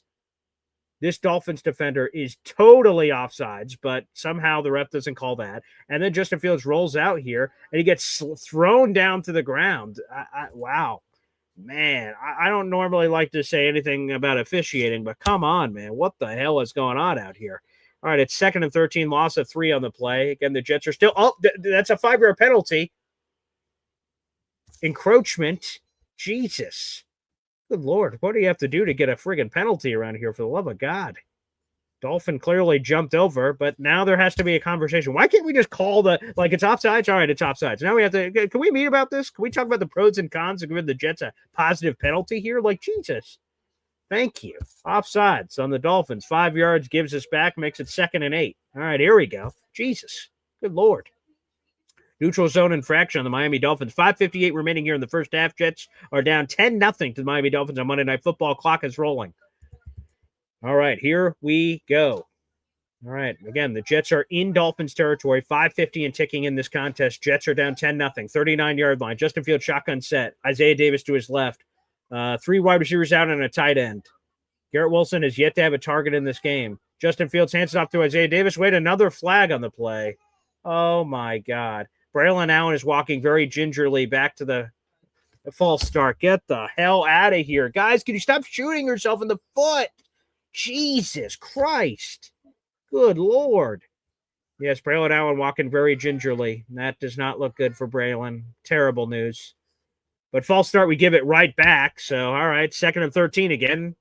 Piffity boppity boop. The freaking fairy godmother just came back and brought it back just like it was before. Jets are 2nd and 13, shotgun set. Isaiah Davis to his left. Justin Fields throws it over to Garrett Wilson, has his first catch. Ooh, nice. And then, all right, dips out of bounds. Garrett Wilson, his first target and first catch of the game. Get it to Garrett Wilson. Nice. It'll be 3rd and short. Nice little move there by old Garrett. Justin is holding onto the ball a little long, which is making me feel a little nervous for later in the game if that can come back to haunt us here, but I appreciate it. 3rd and 5 now. All right, not quite 3rd and short, about 3rd and medium. The Jets are 2 for 2 tonight on 3rd downs, averaging 6.5 yards on these, 3rd down distance. But getting the ball to Garrett Wilson, good move. Jets, you gotta make some plays here. You're in field goal range at the 36-yard line, but let's try to score a touchdown for the love of everything that's holy. Garrett Wilson out to the right, looks open at the top of the screen. A lot of pressure coming. Justin Fields staying in the pocket, throws it to his left, and flag on the play. He aimed over at Breece Hall. Could there be a defensive holding penalty or something? Keep this drive alive. Aaron Glenn looks upset, so this may not be good news for the Jets. Illegal shift again. What are the Jets doing here? Illegal shift again on the Jets. Does Tanner Engstrom not know what's going on? Or the refs not calling this correctly? What the hell is happening? 4th down, another illegal shift on the Jets. These penalties where they're shooting themselves in the foot. False starts, illegal shifts. Oh, my God. Just basic football fundamental shit. Jets are going for it on offense. Here we go. 4th and 5. 4:23 remaining here in the first half. Jets are like, fuck it. Let's go. Hopefully Tanner's got a good play in the playbook for this. 4th and 5. Jets are going for it. 4:23 remaining here in the first half. Shotgun set. 4 wide receivers out. Isaiah Davis to Justin Fields right. 4:23 remaining at the 36-yard line. Justin Fields drops back. Immediate pressure. Now he loses the ball, and the Dolphins scoop it up. The second takeaway of the game. Oh, my God. You can't fucking make this up, man. You can't make this up. Unbelievable. Jets go for it on 4th and 5. Immediate pressure. Ball gets punched out from Justin Fields' hands. Ball goes right to the Dolphins. You got to be fucking shitting me. The Dolphins entered this game with 0 takeaways on defense. Fucking 0. And 2 balls, boing, right into their bleeping hands. This is where, when people say, same old Jets, this is where it comes from. Unbelievable.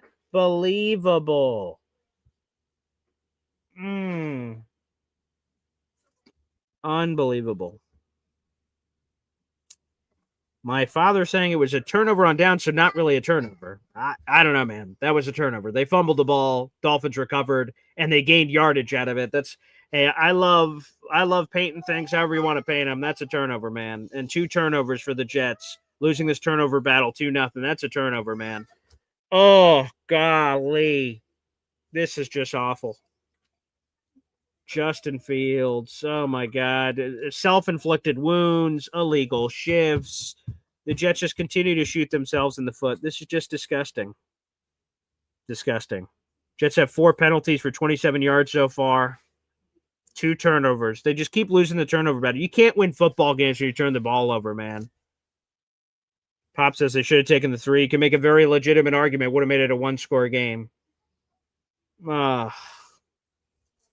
Awful. Braylon Allen fumbles. The Jets were going to score a touchdown. He gets hurt. Now Braylon Allen's status is unknown. We don't know what Braylon Allen's status is. It's just, oh, God. Let's go to Hep. Hep. Fields is indecisive. He's not pulling the trigger. He's not, it's not, we're not doing any quick slants. There's no, I don't know what, we have no pass protection. Every time we use the pass, it's right on him. It's like, boom. It's like, shit, So there's no, we have to adjust. We have to adapt. And this is where we see the mettle of our coaching. Are we going to be able to adjust the playbook to see what they're doing so we can do something different? But, yeah. And he just holds on to the. I know people have been criticizing this for Justin Fields forever, and I don't know if it's just my perspective or that's seeping in, but I mean, he is just holding onto the ball forever. Like there's got to be plays where I'm seeing Tua hike the ball, whoop, a guy immediately wide open. Like, how are we not creating that, whether by players or by what we're like? What in the world? The Jets are making everything look so much more difficult, and now the Dolphins are immediately in Jets territory. Like, oh my God. Yeah. Tough so far, Hep. Tough so far. I'll talk to you back. Yep, sounds good. Nice play by the Jets defense. Got to get to the line of scrimmage. Francisco Mauigoa and Sauce Gardner on the play there. Yeah, let's see what happened here. They're showing us the 4th down play. Let's see. A lot of pressure immediately. Let's see. Garrett Wilson was doubled and tripped, so that's not great. And then Justin Fields fumbles. Yeah, so Garrett Wilson tripped on the play. Exotic blitzes. Yeah, I mean, everyone's covered. There was nowhere for Justin Fields to throw the ball. That's just, that is awful. Wow. All right, Thunderlips joins us. What's up, pal? This is very hard to watch. I mean, how many passing plays did we have? What, 3? It seemed like? Yeah, I mean, 3. It looked good rushing the ball, but we can't, every time there's don't do that. Bro, come on. That's gross. Sorry. Children. Yeah, right. Jesus Christ.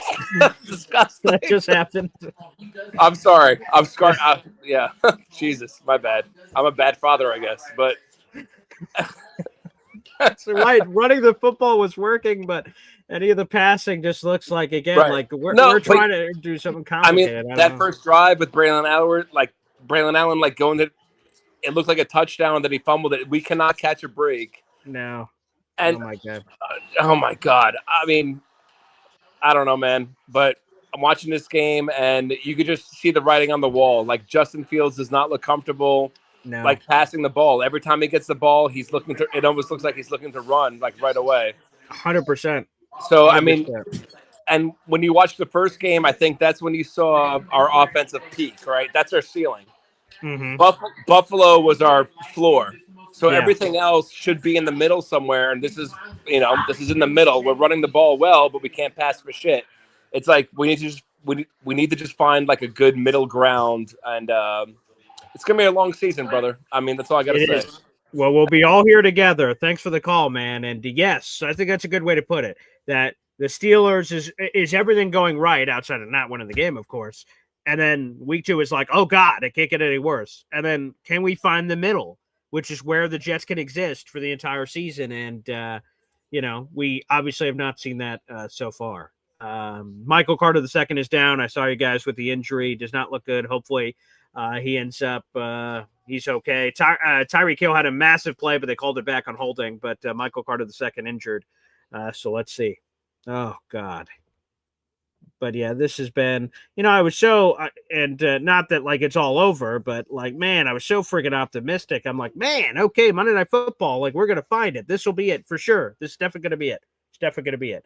And, not so far. Nope, not yet. Not yet, but plenty of time left. Only 10-0. Try to hold them to a field goal here. Keeps it a 2-score game. You get the ball back in the second half. Let's see with how much time is remaining here that the Jets can try to get the ball back. We'll see timing-wise if that's going to be possible here. 2:38 left here in the first half, so not a lot of time left to even operate with from that perspective. So we'll see. Let's go to fans of the Green Bay Packers joining us. What's up, pal? Nope. And we lost him. Well, cheers, pal. Cheers to you, brother. I don't know what happened with your internet connection there, but we lost you. For Lily. All right. Saying we need a legit quarterback. Well, we need something, man, because yikes. And just like all the pieces, though, right? Like everything seemed to be going so well in that opening drive. Braylon Allen fumbles. Dolphins immediately are converting back on the other side, making it 10-0. Then we start panicking, and now like the ball's rolling downhill in a bad way. So, God, we need a lot of things right now. We need some adjustments. We need this Jets team to respond. Again, the Jets are losing the turnover battle to squat right now. They need to create a takeaway. The Dolphins are getting balls that are just bouncing in their lap here. The Jets need to do the same thing. They need to create opportunities for themselves. Make it easy on your offense. Give them short fields to work with. And, unbelievable. It's been brutal so far. Michael Carter II is now walking to the locker room. Here's the bad news. Let's see what the injury ended up being. Yeah, it looks like maybe Jamie Sherwood knocked him out helmet to helmet, so it could be a concussion situation, but I'm unsure, so I'm speculating. But here's the bad part as he's walking gingerly to the back. Yeah, he looks totally out of sorts. Jarvis Brownlee Jr. is not available yet. He has an ankle injury. He's out for this game. He's the corner the Jets acquired via trade. Tua throws it over the middle, wide open, and that looked like Malik Washington. There you go, Malik Washington on the reception there. That's going to likely take us to the 2-minute warning here, but it will be fourth down. We'll be fourth down on the play, so fourth and long, so likely the Dolphins are going to try to kick a field goal here after we get out of the 2-minute warning. Hey, can we get a Will McDonald, like, leapfrog block? That'd be cool. See if we could get that. That'd be sweet. We'll see, I guess. We will see. Oh, my good God. NY Jets FL, that is positive news. We could double up here, right? So they kick a field goal. Let's say they make it 13-0. Or miss. Like, that'd be great, obviously, too. And then we're able to utilize these final 2 minutes. Let's get in scoring range. Field goal, touchdown. I don't give a shit. Let's just get points on the board for the love of God. And you get the ball in the second half. All of a sudden, you get right back into this thing. So, yes, that's the spirit, Ted. Let's see if we can get back into this here. That's the key. That is the gosh darn key for the New York Jets. That's for damn sure. Let's friggin' go. But it's been difficult so far. Very difficult. Yep. Not great. Not great. Back to the phone lines. Philly Noodles.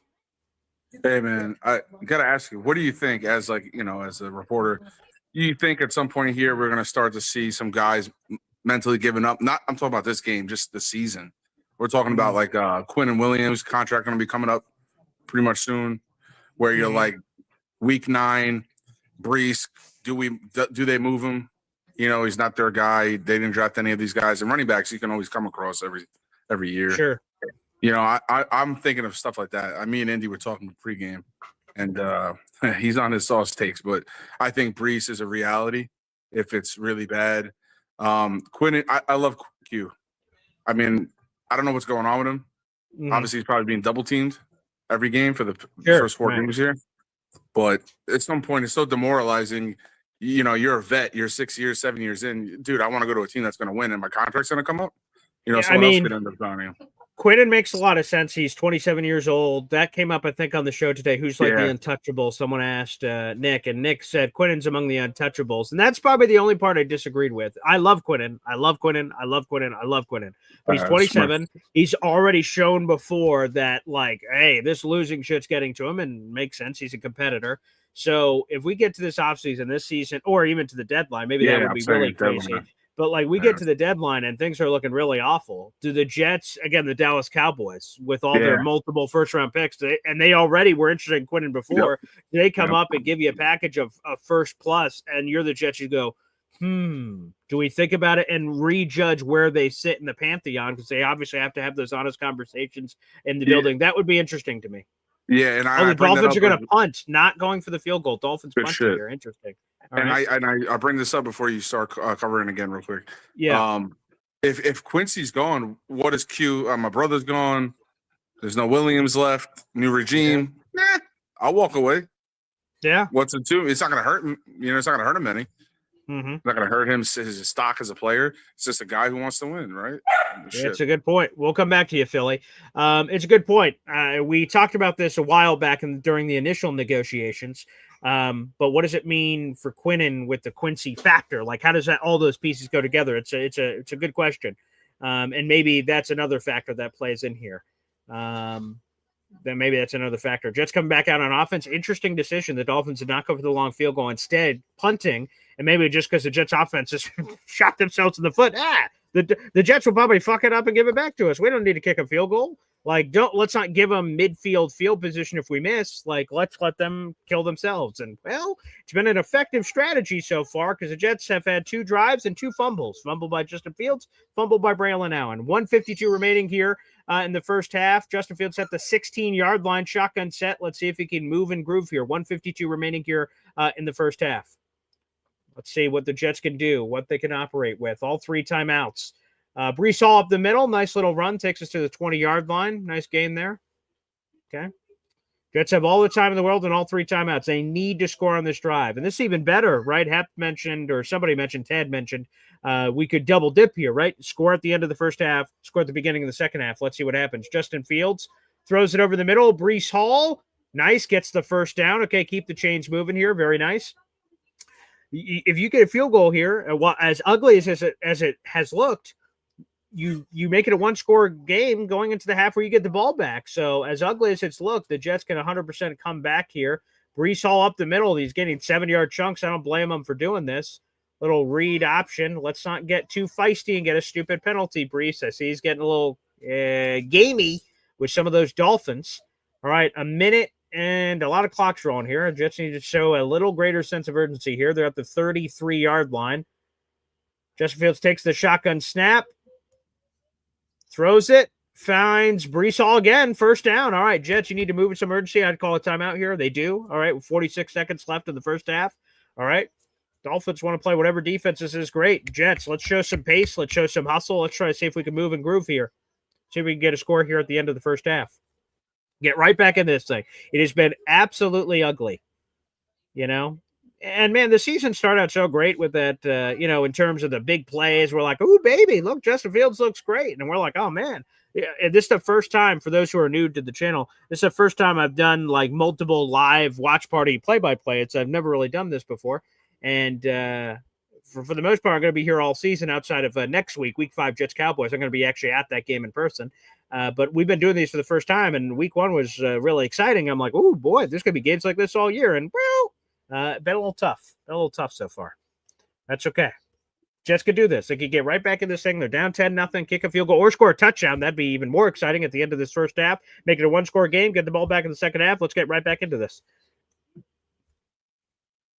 Yeah, let's go. Let's go, Jets. TV commercial break here. Again, 400 people in the room. Like the video, hit subscribe. If you guys are watching on Facebook or Twitter, we're also streaming live there. Open up a new tab. It is youtube.com/BoyGreen25. We do Jets content every single day at 7:30 in the morning for Boy Green Daily. We do these live watch party shows on Tuesdays and Thursdays. I do an afternoon show, Boy Green Meets Woody. Plus, we have additional content all over the channel. I do weekly interviews with Jake Asman. That's up on our MC Show digital channel. So a ton of content for you guys out there in the universe. Again, my name is Paul Ashton Jr., a.k.a. Boy Green. I'm the New York Jets digital reporter for Heavy.com. I would say we're the only show in town tonight, but we're not. We also have Bengals Broncos, which either has kicked off or will kick off here shortly. That's the other Monday Night Football game going on. So we got a double dip of Monday Night Football games going on this evening. So let's see. Yeah, there you go. Okay. My pop is saying it's time for a play action shot to Arian Smith. That would be exciting. Yeah, maybe a shot to come. I don't know. But like I said, they've been trying some of this play action stuff in this first half, and they've been not able to hold up in pass protection. That's been one of the most surprising things so far. The Dolphins blitz a lot, so like there's pressure from that standpoint, but I'm surprised they've not been able to hold up long enough so far. So that's certainly what we've seen. All right, should be coming back from the TV timeout here in just a second. Okay. Here we are, coming back. Hard Rock Stadium, Jets Dolphins on Boy Green. Dolphins lead 10-0. There's not a minute, excuse me, 46 seconds remaining in this first half. Jets still have 2 timeouts. They still have 2 timeouts, plenty of time. They are at the 37-yard line, excuse me, in their own territory. 37-yard line, plenty of time here for the Jets. Plenty of time. Shotgun set, Justin Fields. 4 wide receivers out. Wait, penalty on the play. If this is false start, I'm going to lose my shit. Oh, damn it, guys. What are you doing? The self-inflicted wounds are friggin' killing me, man. And Alan Lazard. Was that on Lazard? Oh, Jesus. Oh, dear God. Guys, come on. Turnovers, penalties. I mean, just an undisciplined football team. That's what we're seeing right now. All right, 1st and 15. We're at the 31-yard line. Jets in their own territory. 46 seconds remaining here in the first half. Jets have 2 timeouts. In theory, they have plenty of time. Empty set. Justin Fields. 4-man rush he's facing. All right, let's see. Justin Fields throws it over to Alan Lazard with a spin move. Takes us to the 39.5-yard line here. All right, Dolphins are trying some weird tactics to waste clock. So, refs, let's be on that. All right, we're at the 40-yard line here for the Jets shotgun set. They're doing hurry up here. Justin Fields takes it.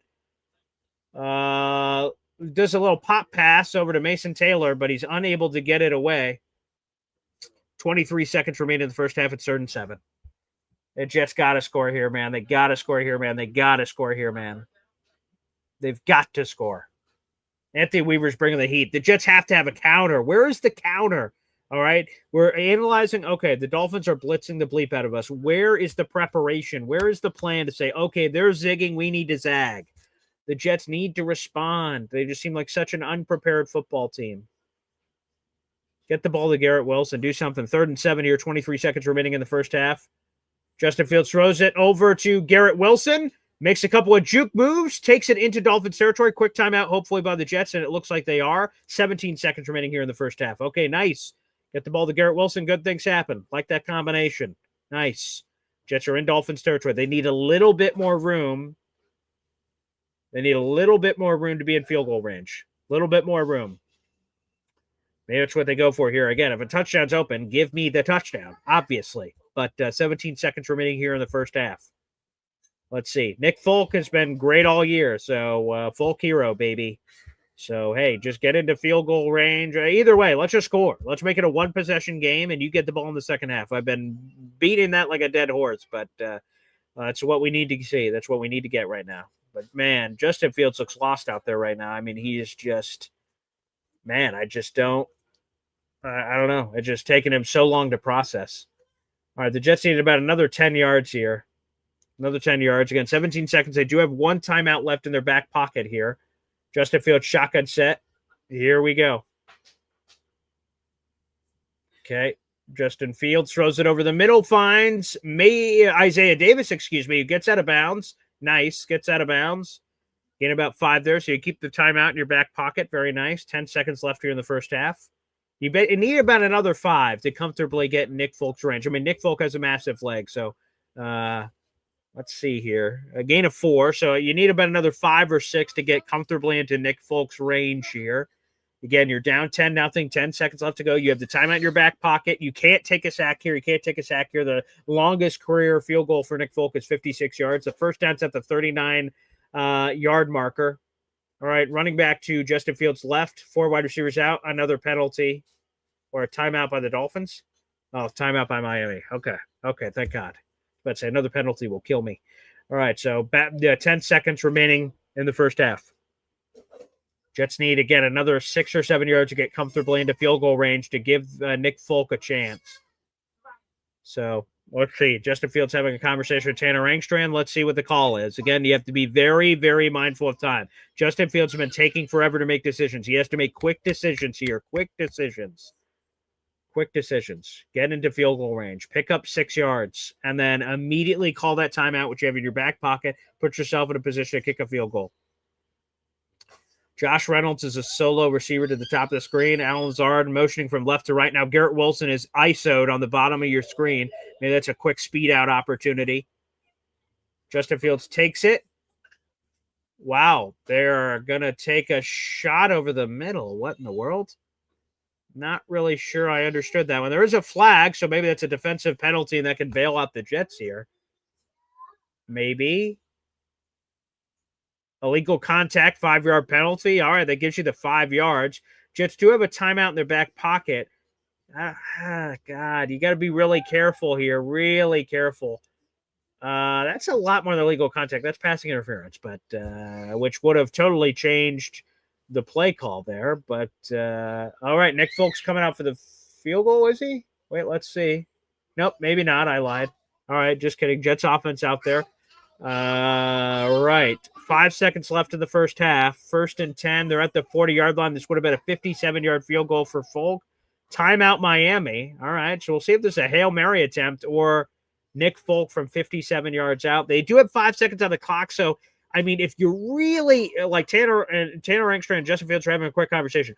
If you really trust Justin, and that's up to everyone out there in the audience to say if they trust him, if you could just get a quick something and you have the timeout in your back pocket, just pick up an immediate timeout. You're like right on top of the refs. Maybe you can, there's not a lot of fuck around time here. So this would be incredibly risky to try to do this to see if they could get something quickly to the sideline or a quick slant over the middle, immediate knee timeout. This is a little dicey. Again, I'd be going for the field goal, not the Hail Mary here, personally. But 5 seconds, that's not a lot of time. It's not a lot of time. The Jets have to be ready to call an immediate timeout here. To be honest, I would just be Justin Fields, quick throw over the middle, and incomplete pass. With how the Dolphins defense was spread out, I would have put Justin Fields under center and just QB sneak fall forward for 4 or 5 yards to make it more reasonable. Okay. Nick Folk's trying the 57-yarder. Come on, Nick. Come on, Folk hero. For the love of God, give us this field goal. Put 3 on the board. We did you absolutely no favors. No favors offensively, trying to get you in a better position. All right, 58-yard field goal. Excuse my math. 58-yard field goal would be a career long for Nick Folk. 2 seconds remaining here in the first half. All right, Nick Folk. It looks good. It's Nick Folk. Woo-hoo! 3 points. 58-yarder, Nick Folk, career high, baby. A 1-score game. Oh, my Atlanta. There you go. A little bit of drama for you guys. There we go. Career long for Nick Folk. Absolutely needed. Not the kind of drama I thought we'd be breaking down on the show of the, hey, can Nick Folk hit a career long? By the way, somebody's got to tell my father, I don't know if I trust Nick Folk's leg. Huh? Where are you, Hop on Pop? Where are you, buddy? Huh? Look at that leg. Nice by old Nick Folk. It's a 10-3 game. 10-3 game for the Jets as we're going to head to the third quarter. We're at halftime right now. Let's go to Ted, NY Jets FL, here on the show, joining us here on the program. What's up, Ted? Hi there, Paul. I put in the chat Harvard, Yale, 1920, because, can I ask you a question? Is Justin Fields is not changing plays at the line of scrimmage, correct? I would assume not. I would. Yeah, we are on 100% quarterback watch. You cannot run an NFL offense with it. You can't do any. I mean, 5-yard screen over the middle passes to move the ball. They could have mixed in a run here or there. That probably would have been good. Yeah. But did you hear what Orlovsky said? He said that Miami dropped every player on one of the pass attempts. They didn't rush anybody. That's what he said. I missed that. Oh wow, I missed that. Wow. That's what he said. Paul, we got to be on quarterback watch. I mean, I just you can't run it. There's no offense. There's nothing. I mean, a good quarterback can get us. He can look at the defense and call try to get out of a bad situation. Change the play. Whatever. Here are the stats for Justin Fields in the first half. He's 8 of 11, 54 passing yards. Obviously, no touchdowns, no picks. He's been sacked twice. As a runner, he's ran it 4 times for 30 yards. Obviously, he's got the fumble from in the pocket as well. So we have 2 turnovers, one of Braylon Allen. And again, we don't know his injury status at this point, but it didn't look good at all. So they're losing the turnover battle 2-0. And somehow they're still in this game, which is unbelievable. That's a 1-score game considering the 2 turnovers and all the mistakes, penalties all over the place. It's a little jarring so that they're somehow still in this thing. Yep. We'll go back to the run. Let's go back to the running game. It's a brand new half and, get a touchdown and play some defense. I have to say the Waller touchdown was a perfect play. Unfortunately, I mean, and what's funny is we can't execute those plays. Like other teams execute on us, but we never execute on other teams. It's just, I don't know. Yeah. It's confusing, Ted. It's very confusing, pal. Appreciate the call. Let's go to Philly Noodles next. Yeah, that's the thing. Like, right, the Jets, and I said it earlier, the Jets are making offense look so complicated, yet the Dolphins are like doing all kind, and they're like, oh, this is easy peasy. Things are wide open. Woo! And the Jets are like, we're just crawling with our legs chopped off. I mean, Jesus. Dude, I feel like this kid does, like, I understand he's poised, but there's a difference between being poised and just not there. And it ain't concussion lag. It's not no foggy head. This kid is just not a natural born fire instinct leader. It's obvious. The bright lights in New York will expose it quickly. He is like computing. He's like trying to download Napster on Windows 97. Okay, we have cars that drive themselves now, Justin. You need to look like that. You need to pretend. Even pretend. I don't even care if his head just moves like this. Just do it. Just make it seem like you're gonna pass. Just pretend. Yeah. Pretend. Man. Pretend you're reading for you guys. Again, people warned us about this, and I just try to. Man, Justin Fields is a slow processor. Justin Fields, like, man, he just holds the ball forever. And people said that during training camp. I'm like, it's training camp, guys. New offense. Come on. And we're just here in week 4, and I'm like, man. I mean, dude. Man. It's like, man, I hate saying it. I hate being that guy. Chef Kev, you're gonna get it when I get up there, bro. I mean, Indiana Jones was a real thing. Competitive. Just to go in there and be like, Justin, can you compete with me? Are you better than me? No, you're not. He would have had the job. We'd be 3-1. I mean, we'd be 3-1. Probably would have lost maybe to Buffalo still. This is just, my God, Tyrod last week just proved he could throw the ball with this offense. Even if it's abysmal, it gets done. So Justin Fields tonight to me was an example of, can he play in the NFL for the rest of his career? I don't think so. I think this is going to spell backup quarterback for the rest of your life to nothing, really, third string. This is what is happening right now. We're seeing the demise of his career little by little.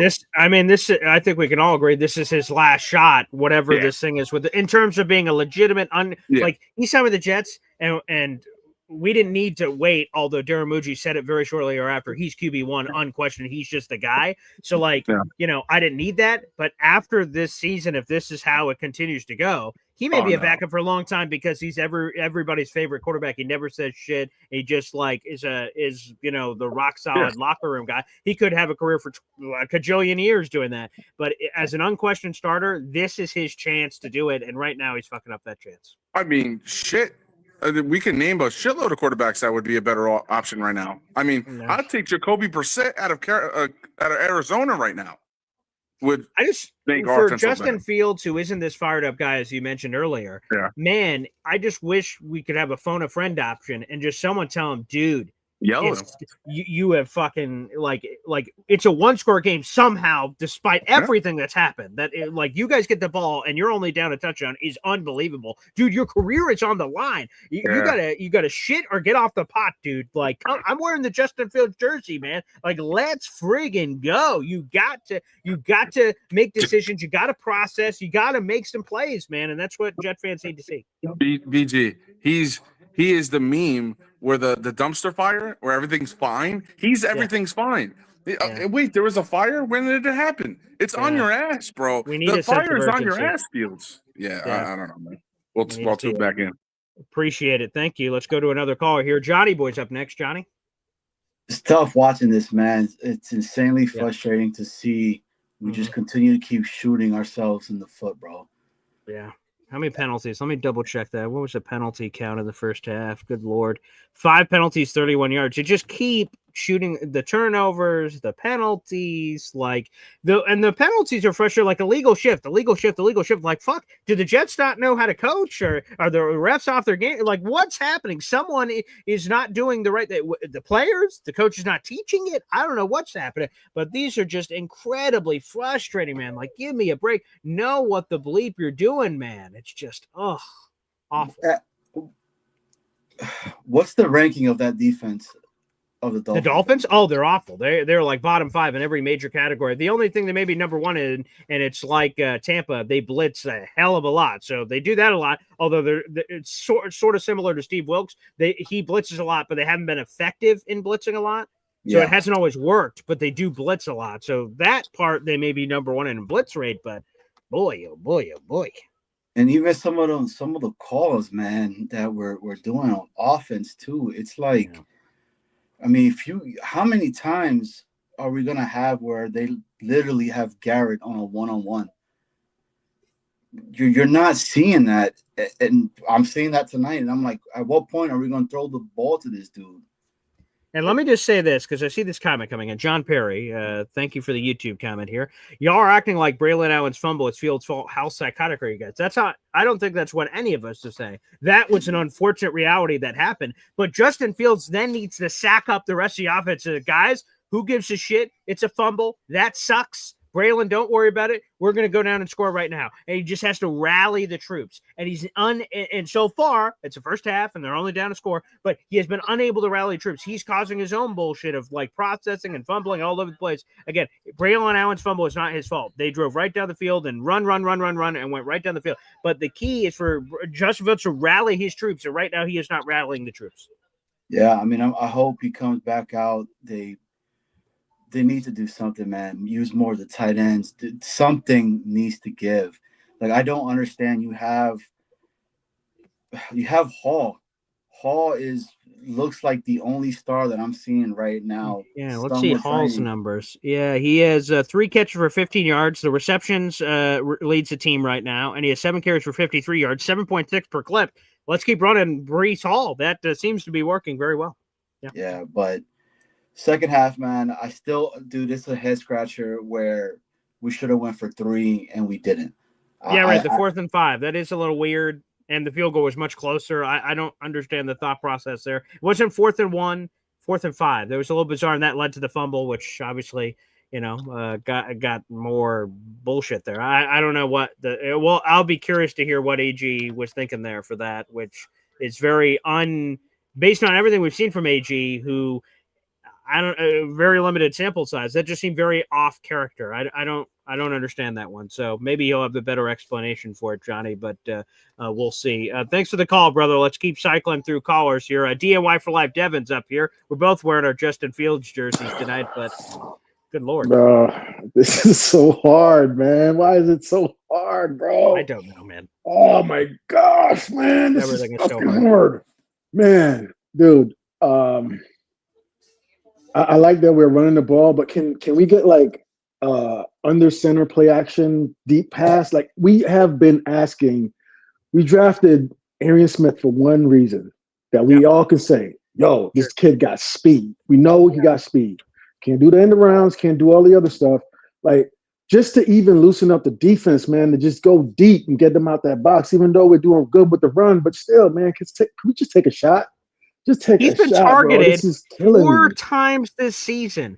According to Pro Football Reference, Arian Smith has been targeted 4 times this season. He has 3 catches for 10 yards. Like, you've got to be kidding me. How are we not, like, at least giving it a spin cycle, for God's sakes? It's not even what he does, bro. It's not what he. Oh my God, this is killing me, BG.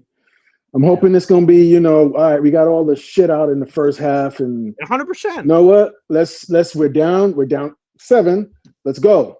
Tail the second half. Tail of the second half. This first drive is gonna tell us everything. 100% in the second half. By the way, Badshaw would like to speak with you, DNY for Life. What's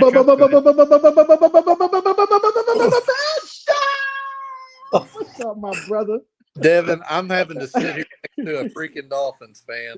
I know, bro. I feel you. I saw that freaking Marino fucking jersey over there. Stupid jersey. Yeah, hopefully he's fucking crying asshole. at the end. Oh, let's hope so. Yeah, see, that's a good part, right? Like for the Jets-Patriots playoff game, right after they had gotten their ass kicked earlier in the year, 45-3, I was in the room with Patriot fans watching that playoff game. And, same thing with your Dolphins. You're like, man, like this sucks being around this Dolphins person. But when you win and you just get to turn over and just give that look and like, and then that's why are you always dark? Yeah, it is. Batshaw's like, they're playing, pin the tail on the donkey over there for God's sake. He's like the dark jet. Yeah, there you go. Dark times. I've been watching a lot of Last Kingdom, so I bet we live the lifestyle of the Danes. Sure. And whatnot. But Devin, so who out of the AFC East? I know Paul and I. We can't stand Patriots. What generation are you? Do you hate? Yeah, which can't stand the Patriots, bro. Okay, let me tell you, I got a buddy that he's my dude, man. He's like my dude. I love him to death. Mm-hmm. But he's from Maine and he's a New England fan, and every year we have to watch the fucking first game together. I am not looking forward to that right now, based off of what I'm seeing. Sure. But fuck, he lives around the corner from me, man. Oh man, that I hate, and I can't stand the Fins neither, bro. I can't stand the Fins. Oh, by the way, here's a stat from ESPN you guys are going to love to hear. Of course, the Jets fumbled on 2 of their 3 drives in this game so far. They have 5 fumbles on the season. That leads the National Football League. Bro, why can't we get a fumble, bro? We can't get our own. We can't cause one. Can we get a turnover? Oh, Jesus. Man, we can't. This is killing me, man. All right, guys. All right. I appreciate the calls, boys. Appreciate it. We'll get another call in here as kickoffs happening here in the second half. Again, we're officially kicking off here. I'm Paul Liston Jr., a.k.a. Boy Green. 400 people in the room. Like the video, hit subscribe. Oh, my God. Why didn't they let the ball go out of bounds? Isaiah Williams, that seems weird. Oh, wait. Here we go. Maybe a good decision. No, you probably should have definitely let that go out of bounds. Anywho, Hop on Pops here. Huh? Nick Folk hero? Is that like picking up for you, pal? I actually called for them to kick it, and I believe that was just a fumble for fumble number 6. Yeah, Isaiah Williams fumbled that ball. Yes, it appears that way. A lot of people are pointing the other way up. They're discussing it. If this is a fumble on Isaiah Williams, he's an idiot. The ball should have went out of bounds. You get it automatically at the 40-yard line, and looks like first down Dolphins. Unbelievable. Wow, another fumble. That would be 6 that leads the league. Jets offense jogging off the field. So let's see this from Isaiah. Oh, he 100% fumble. Well, they look at it with the turnover. Yeah, we'll see. He lost it and then regained it. I'm not sure. I mean, the Dolphins have it at the bottom of that pile, so.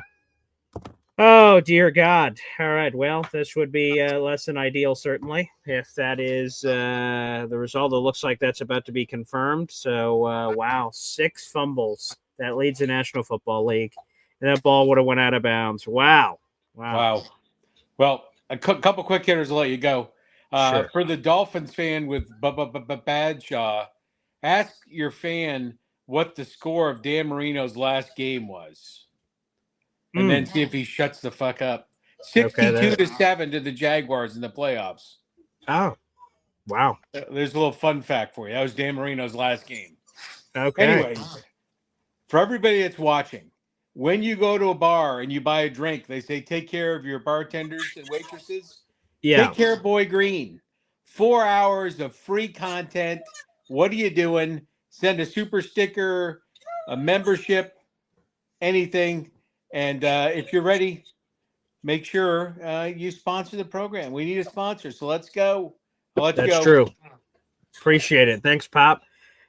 Boy, this has been unbelievable that the Jets get the second half kickoff. We're like, hey, man, you know what? Jets could score on this drive. They never get a chance. Isaiah Williams, instead of letting the ball goes out of bounds on the sideline, which would have brought it to the 40-yard line, it's like, I can return this. And then he fumbles it. 6 fumbles for the Jets this season. That leads the National Football League. I'm just, you got to be fucking kidding me, man. Oh, you just got to be kidding me. It's just so unbelievable. It's just snake bitten. I don't even know what else to call it. The Jets can't get out of their own way. The Dolphins are now in Jets territory here. They're at the 34-yard line as if they were already in their territory. And Malachi Moore in coverage. Tyreek Hill. Oh, my God. Oh, God. That looks like an injury. Oh, that looked not good. Okay, let's see. That looks serious. Okay, let's see. Dolphins. Ooh, that did not look good at all. All right. Everyone's on their knees. That looked like a very awful injury. Oh, dear God. I hate seeing injuries. They look very serious. Let's see what this is. Yeah, the cameras are not cutting to it. I think that's a reason why. Oh, that's awful. All right, they're cutting to commercial break. That looked absolutely awful. Jesus. So hopefully that's not nearly as bad as it appeared on our screen. Hopefully not, but that looked absolutely awful. Oh, dear God. You hate to see stuff like that. I don't care what's going on in the games. You hate to see stuff like that. So hopefully he's okay. That did not look good. Tyreek Hill is the one who was down, and that injury looked absolutely awful. So he might have just suffered a very serious injury. So prayers up to Tyreek Hill and his family. Hopefully that's not as bad as it appeared. I hate seeing injuries, whether it's the Jets or anybody else. So hopefully Tyreek Hill is all right there. That looked absolutely awful. Ugh, God. But putting that aside for a moment, I mean, this is just every fumble. Isaiah Williams, Braylon Allen, to have 3 fumbles in this game. The Jets are losing the turnover battle 3-0, and they're still somehow only down a score. I mean, that is just crazy. Yes, as Genergy is saying, prayers up. Hep is saying it looks like a broken ankle. Ugh, I don't know what it is, but it just looks absolutely awful, and you hate to see that for Tyreek Hill or any player. So again, hopefully it's not as bad as it appears. It looked very bad, and awful injury for Tyreek Hill. Make sure you guys like the video, hit subscribe. We have 8,057 subscribers here on the channel. Yes, feel free to send in your super chats, super stickers, and everything else. By the time tonight's over, we will have been live streaming for over 6.5 hours today. We had Boy Green Daily this morning for 2 hours. I was on for our 11 o'clock show, MC Show Digital, for an hour plus. We're going to be on here for 3-4 hours. We have the post-game show for another hour. So, yeah, baby, we do all that for you guys. So make sure you guys like the video, hit subscribe, show your support, whether wins or losses. And the card's coming out here for Tyreek Hill. It appears to be as bad as everyone thought it was. Awful news for Tyreek Hill. That is just devastating. And thinking about Tyreek Hill right now, you hate seeing injuries like this. and he is absolutely being attended to. Jets players are coming over, dapping it up, and they are going to show the replay. And oh my goodness, yeah, it was Malachi Moore. Malachi Moore did a gator roll tackle there on the leg of Tyreek Hill. Of course, completely unintentional, but nonetheless, awful injury there for Tyreek Hill. That is nasty. Folks don't want to see the replay. Do not watch ESPN. They just re-showed it. Oh, God, that is an awful, nasty injury. Terrible news for Tyreek Hill and the Dolphins organization. Damn, man, that sucks. Pour one out for Tyreek Hill, who's motioning to the crowd right now. Awful injury. Disgusting.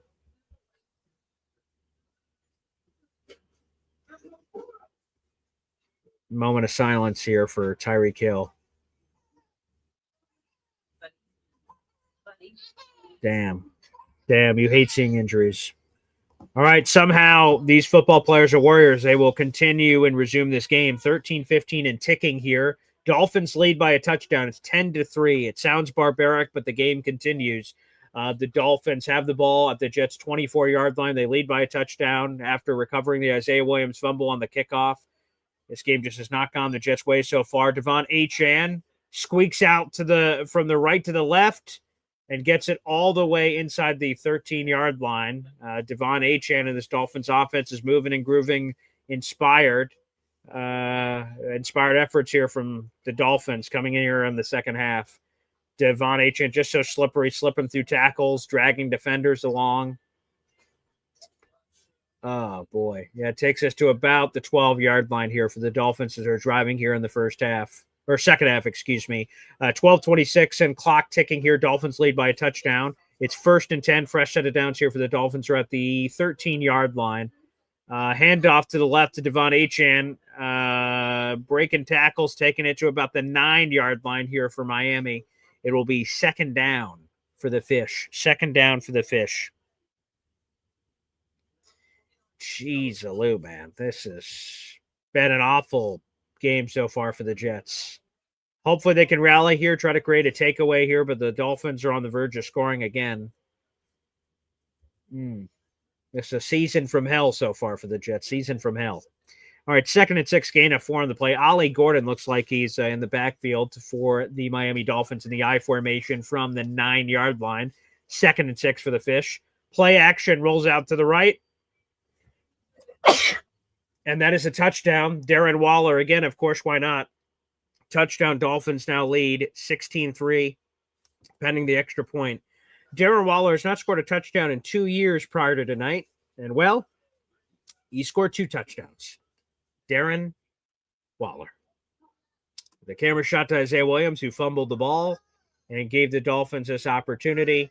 Again, the Jets linebackers, young, all inexperienced, all leaning left, bit on the play action. Darren Waller wide open to the right for the touchdown. And there you have it, folks. Wow. Well, this is and Dolphins convert on the extra point. They now lead 17-3. They're up 2 touchdowns on the Jets. 2 touchdowns on the Jets, and the Jets have lost the turnover battle 3-0. Jetastic. BG, where do we go from here if we lose tonight? Hell is where we go. Jetastic. Hell. To drop to 0-4 potentially, which obviously it's, where the game's not over yet, but that's where we're at right now. To drop to 0-4 on the season after losing to the lifeless 0-3 Miami Dolphins would be devastating. There's no other way to put it. And we're all, hey, you know what? Whether the Jets win, lose, or anything, I'm going to be at the Jets-Cowboys tailgate this weekend, and we're going to make it a time for all of us all together. But rock bottom would be the way to describe it. To drop to 0-4 after losing to the Dolphins, and a couple of winless teams have played each other this season, or this week rather. So like Tennessee and Houston and Jets and Miami and a couple others have gotten some wins here. It would be absolute rock bottom if the Jets lost to Miami Dolphins tonight. Hey, for the first time, I think, on our live play-by-play watch party, we're graced by the presence of Alon. Alon? Boy, Green, Yeah. you just have to laugh Again, I've spoken to people tonight, Yeah. and they're pissed. You can't be pissed anymore. It's unwatchable. It's unwatchable. Unwatchable. So again, for everybody who gets pissed at me when I laugh, there's nothing else you could do. You can't do anything else. Okay. We don't have a quarterback. We'll start from there. He is brutal. It doesn't seem that way right now. No. He is he's brutal. Brutal. Oh. I'm not trying to be mean. I'm not sure. It's an awful franchise from top to bottom. And I honestly, I'm starting to think it's weird to say this. Yeah. Maybe they've tuned out the coach already. I don't know if it's too early God. to say that. Oh, Jesus. I hope so. Because this performance tonight is awful. It's awful.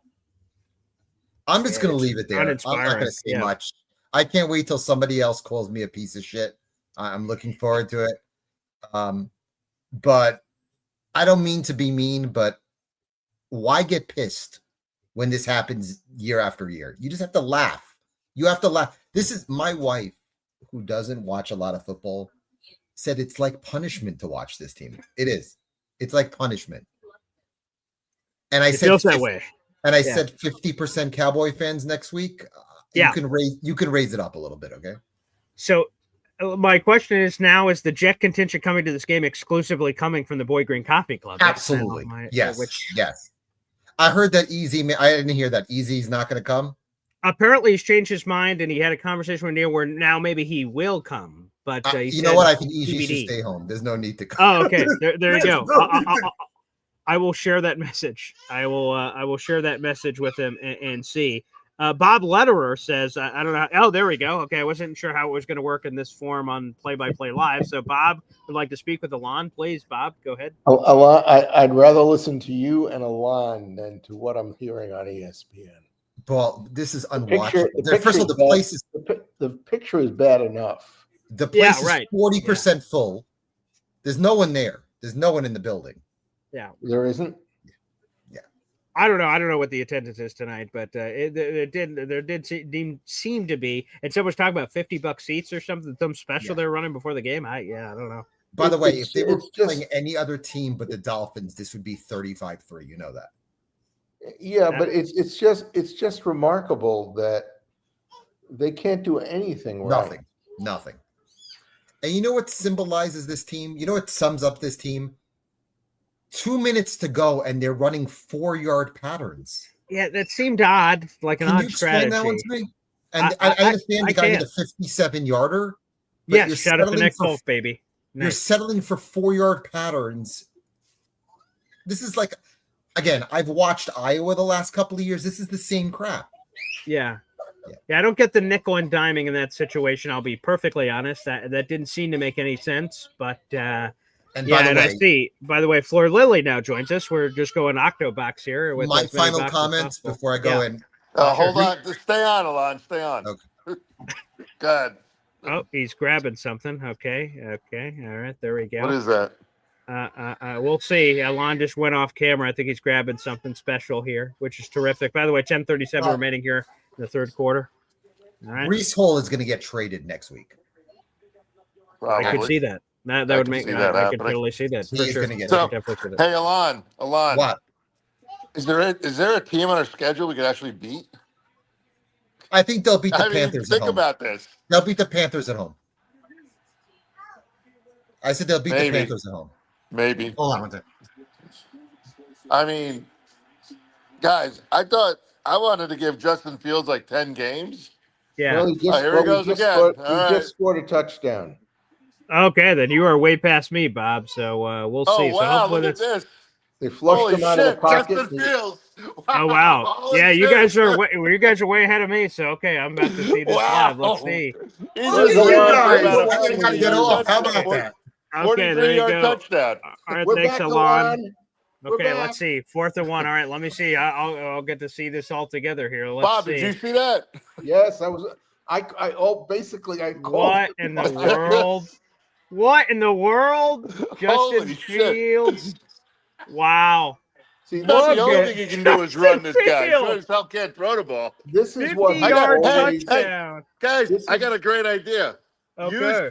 use Tyrod Taylor as quarterback and just use Justin Fields as our running back. Now that we're lost on, I mean, Allen. Sorry. This is what he did in Chicago for 3 Yeah. years. Wow. He'd do, Fourth he'd and do, one. he'd do Justin nothing as a Fields. quarterback, and then he'd get flushed out of the pocket, and he would Look at break this. one for One 40, broken 50, 60 yards. 1, 2, Now- 3. so Like, now he look gives- at that. That is Wow. wild. So now he gives you hope So that think something about good can this. happen. But if history repeats itself, this is all this is giving you hope. The next time they get the ball, it'll be nothing. They'll do nothing. Okay, he definitely can't throw the ball. I mean, well, tonight that's has the been whole horrible. that's Bob. the whole problem that I've been saying since since I started on the show 2 months ago. Yeah. He just doesn't have the touch or the accuracy, to be a Well, quarterback. well, somehow, despite this crappiness of this game and 3 turnovers, they're only down a touchdown with all kinds of time remaining. So it's absolutely bizarre. It's hard to explain. And for those who missed it, he just had a 43-yard scramble runaround touchdown on 4th and 1 to bring this game within a touchdown. So that was absolutely insane. There you guys go. Crazy. Wow. So explain something to me, Bob, since you watched him a lot. How does he go from looking really, really good against Pittsburgh, where all his throws were nice spirals? I mean, really zipping it in there too. I mean, some of the throws tonight, I think DG would have made better throws. It's crap. It's like a two times a year experience, and so he leads you to believe that there's something really there that is a diamond that needs to be revealed to the world, but it's all it's all an illusion. And in fact, I know you're a Yankee fan, but after the I'm glad people are contributing. Why do we always suck so bad? I can't anymore. So there we go. We're getting some love in the chat. Thank you. It's I told a friend the middle of last week about the Mets that they were going to go into Florida and they were going to be in the lead for the last wild card spot. And I told my friend who was from Cincinnati, "Don't worry, you're getting into the playoffs. We're going to throw away the weekend." That's exactly what happened. That's exactly what they did. Do you believe how much Miami hates the Mets? They actually held back their starter, one of their top starters, to pitch against the Mets. Did you hear about that? No, it's actually you didn't listen to the telecast, obviously, but Ron Darling talked about the fact that there are so many fans of the Mets in Florida, in Miami, that the Miami players hate the Mets. Oh, that's what it's like you and the Red Sox. Like you and the Red Sox. The Marlins can't wait for the Mets to come into town because I know they're going to be outnumbered in the stands, and they just play their hearts out. Well, that's what we hope. Well, boys, thanks for jumping on real quick. Again, I want to give a shout out. Cole Young with a 5-pack of Boy Green Coffee Club memberships. Baby, let's rev back up the fan base. Are we? Here's what I do know. We're the freaking New York Jets, so we're built for this shit. I hope Dolphins take the ball at the 1-yard line. They're here on the return. Nice leapfrog. By the way, shout out to Cole Young, baby. Appreciate you. Cole Young, you have now 13 raffle tickets for our contest here. They're showing some footage of Tyreek Hill with his ankle all locked up and in a significant leg brace here for Tyreek Hill. That does not look good at all, and hopefully we'll have a positive update on Tyreek Hill, but it doesn't look like it. Cole Young, by the way, your 5 memberships went to Eric Rivera, Bobby Cruz, Cincy Matt, Nitty, and Beal66. So appreciate you. All right, the Jets are suddenly back in this thing after that wild 43-yard touchdown run by Justin Fields. Play action right over the middle, but tipped by Jamian Sherwood getting involved there. Of course, Tyreek Hill being off the field now opens up a lot of opportunities. Wait, there's a late flag on the play. Oh, boy. Let's see what this is. Passing interference defense, obviously. The Jets couldn't have a positive play naturally. So, pass interference on the Jets, automatic first down. Let's see. Looks like they called it on Sauce Gardner. Yeah, you got grabby with Jalen Waddle. I mean, there's no question about it. So, PI on Sauce Gardner, brutal. Man, the shooting ourselves in the foot is just a tough situation. Again, the Jets are only down a touchdown, so hopefully the defense sort of rallies here, gets a takeaway. They're losing the turnover battle right now, 3-0. So the Jets hopefully can get back in this. They're at the 42-yard line, their own 42-yard line, 1st and 10, 9:14 here remaining in the third quarter. Tua play action again, throws it over the middle to a wide open Jalen Waddle, it appears. Yes, that is Jalen Waddle. Man, this Jets defense is booty cheeks. I mean, they just suck. I don't know what else you could say. The Dolphins no longer have Tyreek Hill, so they have one receiver in Jalen Waddle, and you can't stop him. There's nothing you can do. He just walks right across the field, and we got 4 Jets defenders there within 5 yards of the line of scrimmage, but there's nothing. Where are they on Jalen Waddle? There's no second level of the defense that's happening here. Jalen Waddle picks up a nice chunk play there. He's got 2 catches for 41 yards in this game. 8:37 and ticking here. The Dolphins are now in Jets territory. Tua rolls out to his left and just sort of squirts out maybe for a 1-yard gain. 8:31 remaining in the third quarter and ticking here on the show. Here we go. I'm seeing your guys' messages. Yep, here we go. Oh, the scoreboard update. My apologies. I lost track with everything going on there. Apologies. Thank you guys for the messages. I did not update the scoreboard, of course, so my apologies. We had a lot going on there. My apologies. Totally my fault. Let me update that, folks. All right. Let's see here. Let's get this up. Here, just a moment. There it is, 17-10. Excuse me, guys. Sorry for the scoreboard taking so long for that to happen. Dolphins lead 17-10. We're about halfway through the third quarter here. Halfway through the third quarter. Thank you, guys, for that. Thank you for keeping me honest here. 7:34 and ticking here. Dolphins up a touchdown. 0-3, 0-3. 7:30 and ticking here in the third quarter. 3rd and 8, big third down. Jets have been awful on third down. Dolphins have been great. 5 of 7 on third down for 66 yards and 4 first downs. Has Tua been. He has been terrific on third down. Jets need a stop. A turnover would be even more awesome. They're on the edge of field goal range. Jets pressure. Tua escaping, and boom, the Jets tackle him down. Is that a flag? You got to be shitting me, man. Justin Fields can't. You guys got it. You can't. Tua slides late. Jets are trying to defend on a key third down, and then we're going to get a penalty for helmet to helmet or roughing the bullshit or something. You can't, refs. You can't call that. You can't call that. You have to wipe away that flag. That's so bullshit. There's no way. Look at this. Tua, you can't slide like that. That's not on the Jets defenders. No way, man. No way. Take that flag off the field. There's no freaking way. He can't slide like that, and they call it. That's so bullshit. What a bullshit call. That's so bullshit. The quarterbacks have all the protection, man. They have all the protection. They could just walk down at any point, just like dead fish go, and they're coming after him. It's a key third down in the game, and then he could just give himself up and fall on the ground, and he's laughing his ass off. That's so stupid. That is so stupid. That is so bullshit. What a horrific call and a massive call. Now the Dolphins are in the red zone after that bullshit. That is such an awful call, refs. You suck, refs. You suck. That is such a terrible call. Oh, that pisses me off, man. What a shitty-ass freaking flag, man.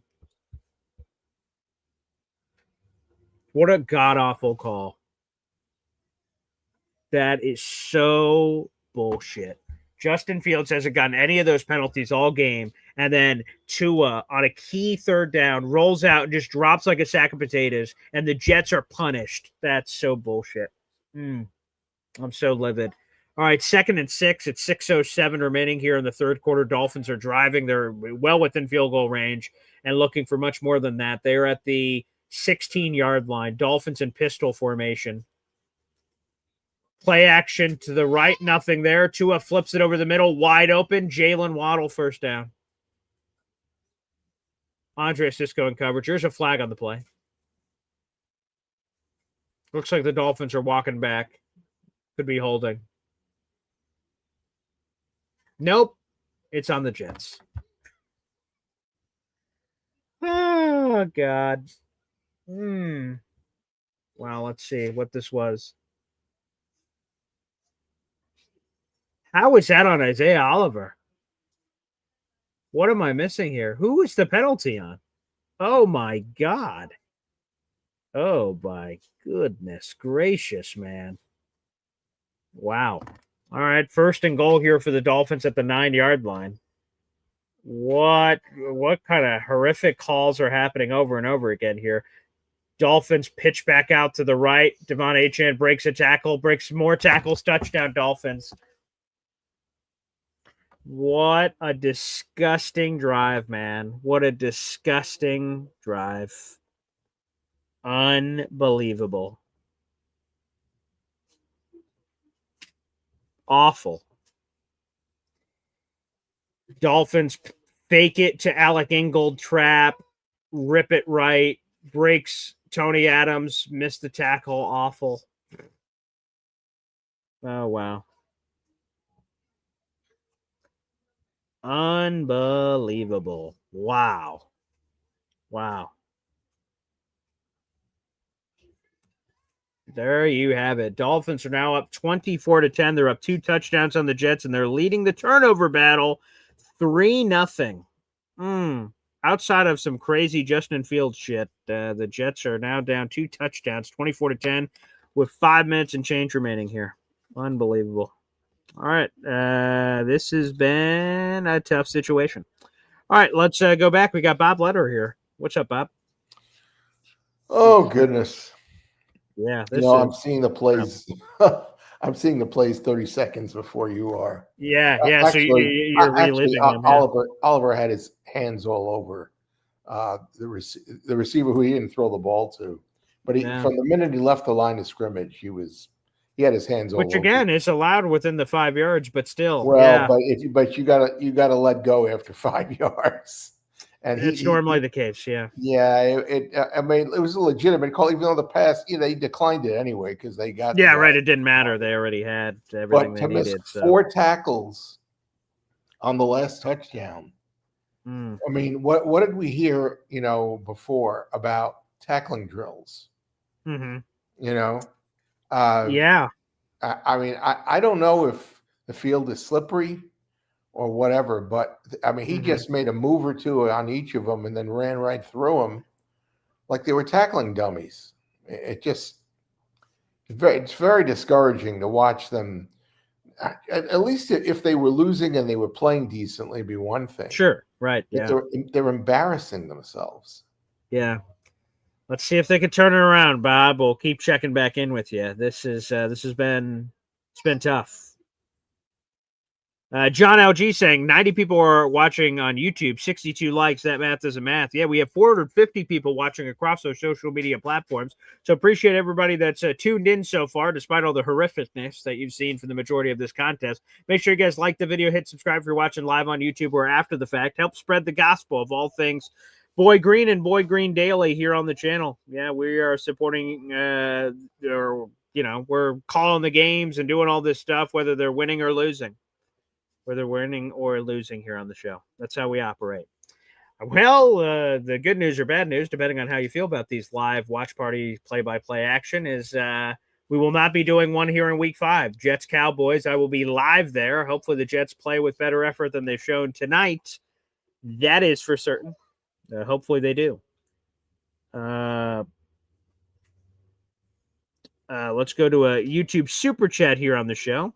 Let's go to this from I Believe in Freedom. I appreciate that. Let's go to it. You're in the program. Wow. $5 super chat. Paul, love your show, but can't you stop bringing people in so negative, especially individuals that never play sports before? I would say on this, never played sports before. Again, Ryan Clark went viral recently for trying to demean, for lack of a better word, people that either haven't played the game or whatever, and that their opinion would mean less. I think that former players can bring a very special sauce to the show. I love doing shows with former players, and I've gotten to do interviews with former players, current coaches, former coaches, all those kind of things, and those are valuable. But I think there's all kinds of wonderful analysts in our business that can give great analysis regardless of whether they've played or not. So I push back on that narrative, but I'm glad that you love the show. And hopefully we have more good things to have for you, both positive things to have. Maybe Justin Fields, who does a play action, rolls out to his right there and finds Mason Taylor for a nice gain, a nice 11-yard gain. There you go, Justin Fields. So hopefully positive things can happen, and thus more positive things can be discussed here on the program. We can only hope. All right, the Broncos are now up 14-3 on the Cincinnati Bengals. That seems to be going well for Denver. We play Denver in week 6. That'll be the London game. All right, Jets are driving here. They're at the 46-yard line, 4:54 in clock running here in the third quarter. Jets are down 2 touchdowns, 24-10, 4:47 ticking. Justin Fields under center. Motions Mason Taylor from right to left. Hand off to Breece Hall up the middle. Nice gain of 5 or so there for the New York Jets. Very nice. Here we go. Let's see if the Jets can try to get some mojo going offensively, and then hopefully some random occurrence can happen where the defense can stop a nosebleed, for God's sakes, because the defense has been absolutely disconcerting throughout this entire season with not creating any takeaways. If they don't get a takeaway tonight, it'll be their longest such stretch to start a season since 2018, which was 7 years ago. Think about that, if they're unable to get a defensive takeaway tonight. Awful. Pony package, Justin Fields, shotgun set. With Isaiah to his left, Breece Hall to his right. Hands off to Breece. Just back to the line of scrimmage, maybe even lost half a yard. All right, third down for the New York Jets. 3:54 and clock ticking here in the third quarter.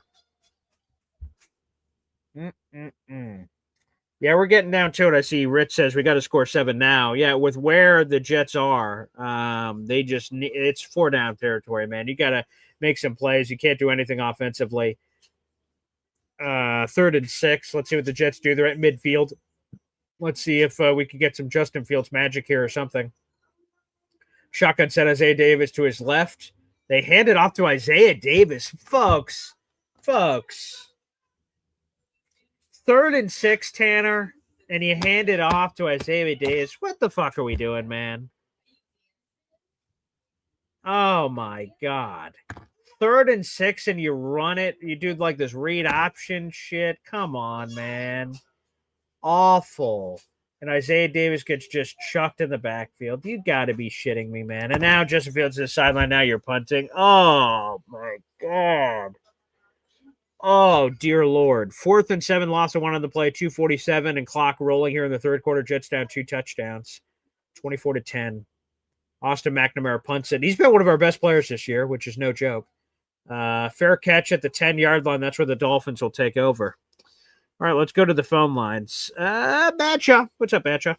Dude, 3rd and 6, I called it. I was like, we're going to freaking run it because I guess Adam Gase is our head coach again.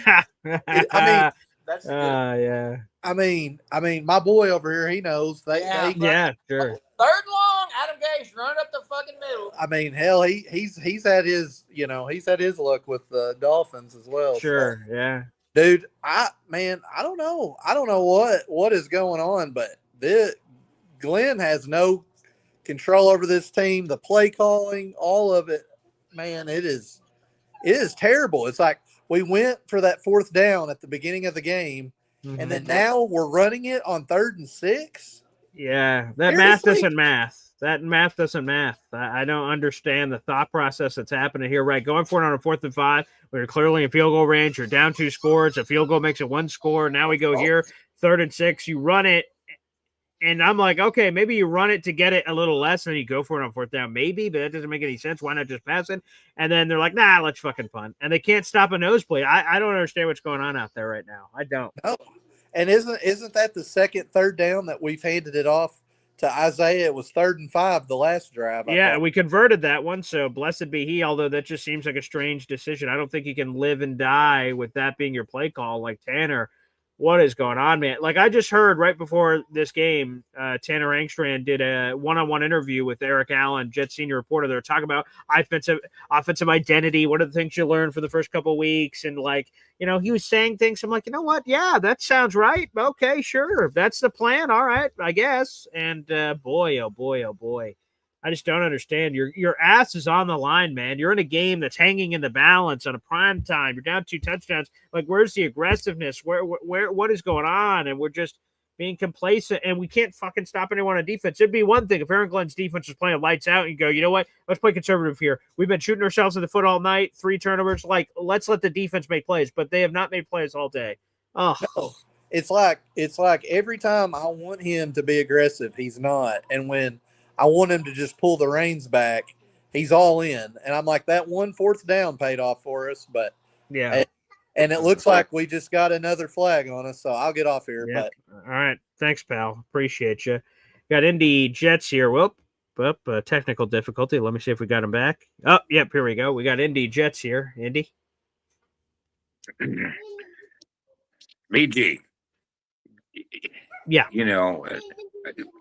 You have to kind of agree with Allen on this. Some of the stuff Fele on the penalty. This is the stuff that we've been talking about of what not to do, and they continue to show us that AG's not been able to fix this. Is this it? And Philly and I were talking about this earlier. Some of these players just may not fit AG's scheme of what he wants. And totally possible. And you're just not capable of it. You can blame Justin Fields all you want. He's 9 for 12 at 75% completion. Mm-hmm. If you're going to run the ball back to back to back to back, and you're going to just play dink and dunk, we've not taken a deep shot in. I think we've taken a total of actually the Tyrod game is a completely different game plan than what we see with Justin Fields. They opened up the game with Tyrod. They allowed him to throw the ball past 15, 20 yards. Why are we not doing this? I don't know. We're not even attempting it. Garrett Wilson's got two targets. We're in the third quarter, almost all the way through the third quarter, and Garrett Wilson has got 2 targets. How does an offensive coordinator sleep at night? And I'm not saying Garrett Wilson's Justin Jefferson, but you've got to give your playmakers some. And the announcers are even calling it. Miami is running the ball just enough to open up the passing game. We're running the ball just enough to close up the running game. We'll run the ball 2 times and then they stack the box and say, well, I guess we're going to do it again. Why? I'm not understanding this game at all. I'm not either, Indy, and we'll come back to you, pal. Jets defense faces a 3rd and 3, a critical play. If the Jets are going to try to get back into this game for the love of everything that's holy, it's 3rd and 3. Let's see how the Jets operate. The Dolphins are at their own 17-yard line, shotgun set for Tua.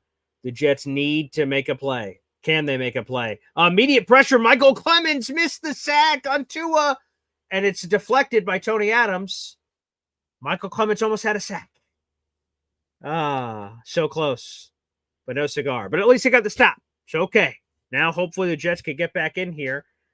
Malik Washer was wide open initially, and the Michael Clemens pressure didn't make that possible, so thank God.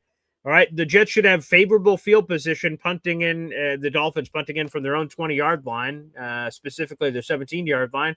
Let's see if the Jets could get a great return here, maybe. A block punt, perhaps. Ooh, creative, but no punt block, excuse me. Great punt by the Dolphins. Isaiah Williams collected the 20-yard line. Let's see. Nice return there by Isaiah Williams. Nice return. Doesn't make up for the fumble, but nice return there. A minute 24 remaining here in the third quarter. Let's see if the Jets can get back in this. 2 touchdowns, they're down. 2 touchdowns are down. Now we're getting the Aaron Glenn fake spike on the play. Very nice on the screen. Why not? Poor Aaron Glenn. November 27, 1994, Aaron Glenn, a rookie. And then the Aaron Glenn pick 6, the much better play. Hey, takes it 100-plus yards to the house. was 2 years later in September of 1996. Aaron Glenn high stepping it to the end zone. Ah, good times. Good times. All right. Let's see if the Jets with their game is on the line here. Let's see what they can do. Justin Fields play action. This is what we've been asking for. Nice shot. Finds him. Garrett Wilson. Nice. Takes it to the 45-yard line. Nice chuck shot from Justin Fields to Garrett Wilson. We've been waiting for this all day long. First down play action play. You love to see it. Great pass protection. Garrett Wilson makes a deep in and just sort of settles, deep curl rather, and settles in there and just falls to the 45-yard line. Yes, production. Thank God. All right, the Jets are in Dolphins territory here. Single back set. Andrew Beck moves to fullback I formation. Play action once again. Justin Fields throws it over the middle, finds Mason Taylor. Nice. Dives down to about the 16-yard line. Jets are moving and grooving. So finally, some signs of life offensively here. 37 seconds and ticking here in the third quarter. Just the mere threat of the run game. You're getting a Mason Taylor tight end leak where you get sort of the fake Chemi block coming across Mason Taylor wide open. Great play design. Okay, here we go. Tanner Angstrand. We're moving here. About damn time. Jesus.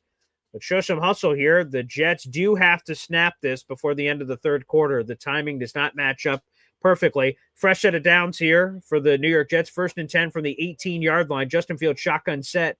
Takes the snap. Throws it to the right. And is that a Garrett Wilson touchdown? Yes, it is. Touchdown. Garrett Wilson.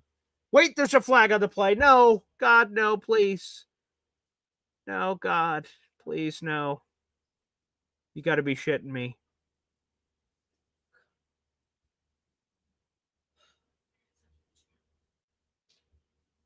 Let's see what this is. Offensive passing interference. Get out. Oh, on Garrett Wilson. Come on, man. Let's see this trash. A little bit of a shove. I don't even know if there was full extension. I'd have to see. I mean, they're not going to show that play. What a great catch by Garrett. Oh, that's so awful. Oh, dear God. Oh, God. Bob joining us here as we start the fourth quarter. I can't curse. My wife is too close. But of course. I looked at that interference. He went like that.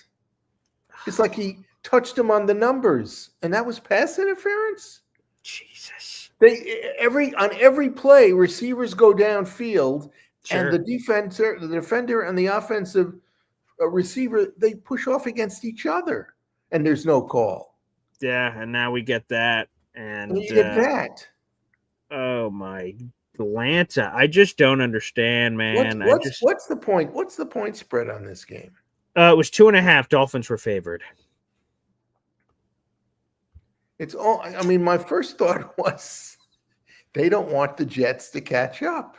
Apparently, there's just no. Some of these calls have been questionable, to say the least. I just don't understand what's going on. I mean, Jets are down 2 touchdowns as we enter the fourth quarter. Seemingly, they just got a touchdown that would have brought it within 7, but a very questionable Garrett Wilson passing interference. The roughing the passer when Tua dove while the guys were already leaned over, getting ready to hit him or whatever, because he was a free game there. He was open game there. It's just ridiculous. Oh God, that's just awful, ridiculous. Bob. So another show. Well, we'll see what keeps happening, Bob. Appreciate you as you've been checking in with us throughout this play-by-play. It's been difficult to rally here, but we will continue to try to do so here for the New York Jets. What a trash call. There's been several trash calls. That light PI call, the Tua one that Bob Lederer just pointed out, where Tua just gave himself up. That ended up being a touchdown drive for the Miami Dolphins. It's just difficult to rally around. But, hey, we're coming back here in the fourth quarter. 1st and 20 now because of the penalty. Ridiculous. Start of the fourth quarter. Jets are down 2 touchdowns. Guns are ablazing here. Like, wow. It's not even anywhere near full extension. What a terrible call. Now getting even a better look at it on the replay. That's just I just can't believe it. Man. Wow. Officiating questionable in this game, to say the least. All right. The Jets are now at the 32-yard line. They've been backed up out of the red zone. It's 1st and 20. Again, all the cards are on the table here. The Jets need touchdowns, and they need them quickly. Facing a four-man rush, shotgun set. Justin Fields takes the snap, throws it over the middle. Breece Hall, nice. Gain of 8 or so on the play. Okay, very nice. Hey, I'll take that all day long. That'll get us in the end zone. Wait a second, a flag. Stop me if you've heard this before. What's this now?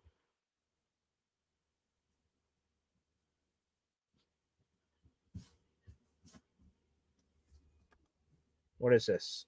We're pointing to a dolphin, so hopefully that's encouraging news. But it looks like the Jets are.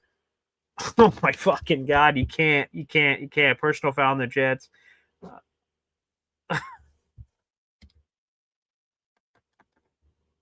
Let's see what the penalties are up to. Jets have 10 penalties for 84 yards. You just got to be 86 yards. Excuse me. Let's not shortchange it. You just got to be shitting me. We went from touchdown to now we just back it up. John Simpson pushes his guy down. How is that a penalty, man? He dives on top. We're now backed up to the 36-yard line. Wait, another stoppage. The refs are discussing again. Let's see what's up here. 2nd and 28 is currently with the Jets face on this.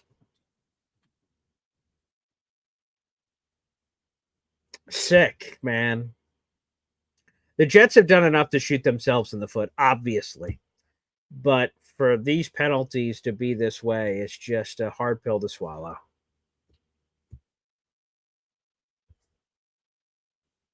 All right, I guess the refs had nothing on their meeting.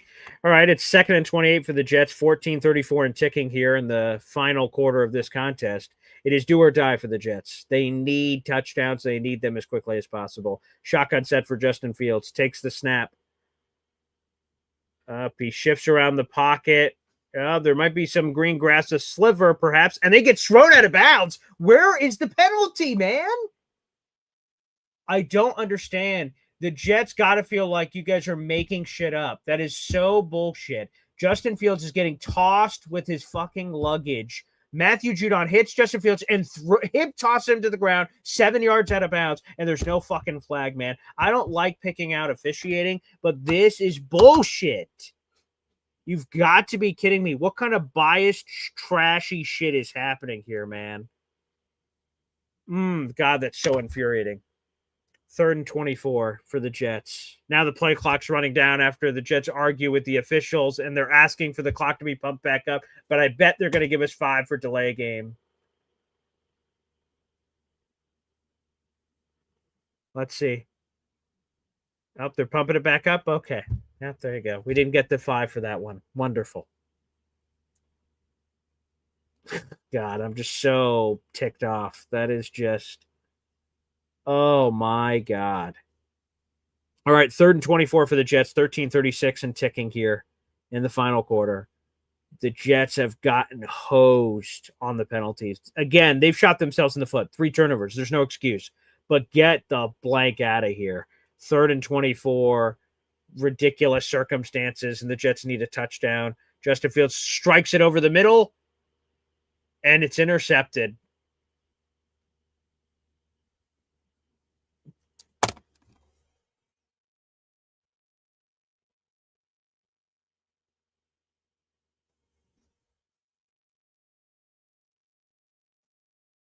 Oh, it's incomplete. It won't be an interception, thank God. Clearly incomplete on the replay. It's just, man. And Josh Reynolds was wide open, so he should have taken that, although that wouldn't have been a first down, so take that for what you will. But Nick Folk attempting the field goal here. I don't really understand the field goal, but you're 4th and 24. I guess you have no choice, so I guess you got to make the field goal. 13-14 remaining here in the fourth quarter. The Jets just got so hosed there. It's just hard to put into words. 50-yard field goal attempt for Nick Folk here. 13-14 remaining in the fourth quarter. Jets are down 24-10. All right, let's see. Nick Folk He's just so fucking reliable. I love you, Nick Folk. Folk hero.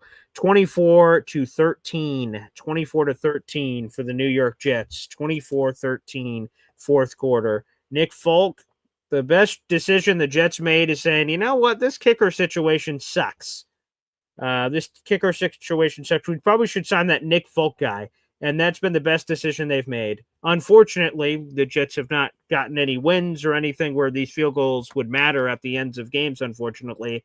But that's where we are. Excuse me here. Okay. Oh, wait, whoops, here we go. Sorry for the technical difficulties, folks. Jets are down 24-13 here in the fourth quarter. 24-13 here in the third quarter. Again, I normally don't get these livid with calls because, hey, man, calls go all kinds of ways. But I just feel like there is some clear, nasty trash happening here. Yes, as Rich says, defense has got to show up now. It is now or never. You need a turnover. If you don't get a takeaway, which you haven't had one all season, it's over. The game's over. You need a friggin' takeaway.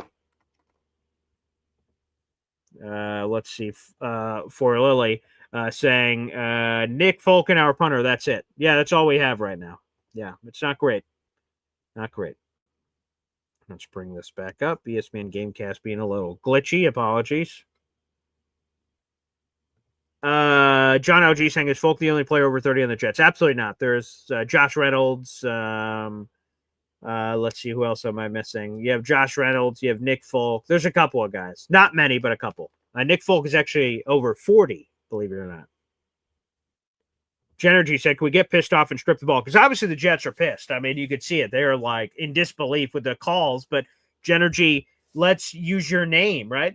Let's utilize this negative energy, this negative Genergy, and work it into utilizing that emotion on defense. And let's see if they can make a play. I mean, that's what they should be doing here, Genergy. Let's see if they can. Man, this has just been an incredibly frustrating game. From Braylon Allen, shoulda, coulda, woulda touchdown to everything that's unfolded here. Justin Fields fumble, and then his crazy-ass play where he runs 50 yards to the house. I mean, this has just been an absolutely bizarre game. And all this random trash, missed tackles, penalties, of course, turnovers. I mean, again, this is a completely undisciplined football team. Completely undisciplined. Justin Fields should have had that touchdown. It should be a 7-point game right now, but it's not, and we're not. Let's see. Dolphins collected at the 1-yard line here. Maybe special teams can make a play here. Let's see. Nice hit from, it looked like Azaria Thomas on special teams. Malachi Moore, do not flex over him. That would be a taunting penalty. So the No Fun League is cracking down on that. So Malachi Moore, who had the hit, not Azaria Thomas, has to clean up his crap. Do not flex over a player. That is a penalty. Thankfully, they did not call that. All right, there's 13:04 remaining in this game. Dolphins are up 11. It's 24-13. It's the fourth quarter. The Jets need a defensive takeaway. And shots of Tyreek Hill there. Again, prayers up for Tyreek Hill. 1st and 10 here for the Dolphins I formation. Jets, let's go. Let's show some fire.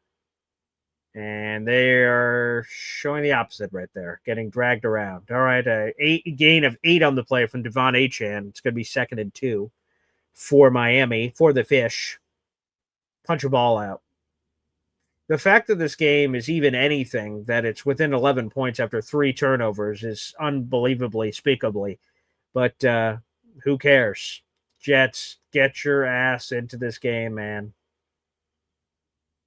Please. This is going to kill me. All right, Jets defense, 2nd and 2 here, 43-yard line. Dolphins run the ball up the left, and the Jets defense swarms. Loss of several, takes them down to the 40-yard line, going to be a key 3rd down. Can the Jets stop them on 3rd down? That's what we need to see. And we haven't mentioned this all game, but in the pregame, Will McDonald, Monday Night Football, all the players spoke with the crew.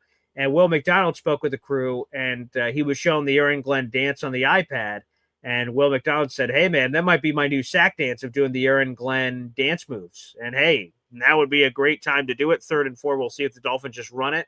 I imagine they're going to try to pass this football, and why wouldn't they? It's 3rd and 4, 11:40 and ticking here in the fourth quarter from the 40-yard line. Let's see if the Jets could get some pressure. Tua throws it and completely misses his receiver. Incomplete. Flag? Look around. No flag. His intended target was Darren Waller. A stop by the Jets defense. Blessed be he. Jesus! A stop and no flags. How is that even possible? That I'm unaware. But a stop.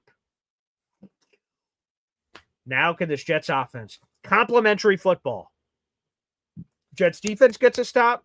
Jets offense should take advantage of said opportunity. We'll see if they can. 11:32 remaining in this game.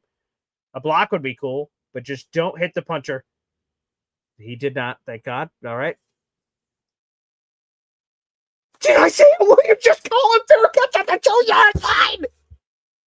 What an idiot. What an idiot. Oh, my God. Get the fuck out of here. That did not just happen. And then he's like, huh? Where was I? What an idiot. Oh, my God. Oh, my God. What the fuck?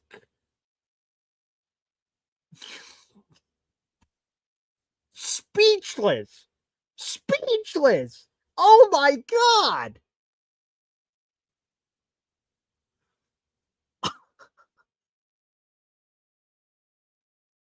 How does that happen, man? I just get this dude off the team. Isaiah Williams, you're not coming back, man. Just stay in Miami and never come back. The fumble, like an idiot, the ball would have went out at the 40-yard line. If Isaiah Williams, when that ball in the first half, if he, instead of catches it, just lets it go out of bounds, the Jets get the ball at the 40-yard line. Instead, they fumble it, and the Dolphins immediately get the ball. On this play, move out of the way. How are you not aware of where you are on the field? How do you call a fair catch at the 2-yard line? How? How does that happen? How? I am without speech. He can't return another kick or punt in this game. He can't. Anyone else needs to go out there. Anyone else. Stephen Fox says at least he didn't fumble. Well, at least there's that. What a fucking idiot. Excuse my French. I normally don't like swearing on this show, but come on, man. You've just got to be shitting me. How does that happen? Do you secretly play for the Dolphins and you're like, man, we could really pin the Jets back here? You're on our team, man. What an idiot. Jesus. Oh, my God. Okay, well.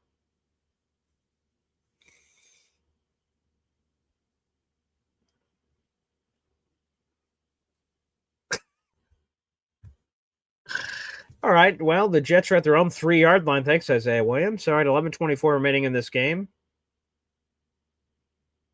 Pressure up the middle. Breece Hall barely gets out of the end zone. All right, nice. Isaiah Williams has just totally tanked this drive. He's just totally tanked his drive with being an idiot.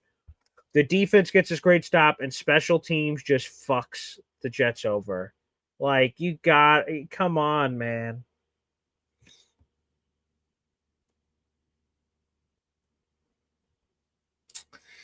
Second and 11, loss of one of the play. Thank you, Isaiah Williams. All right, Justin Fields under center.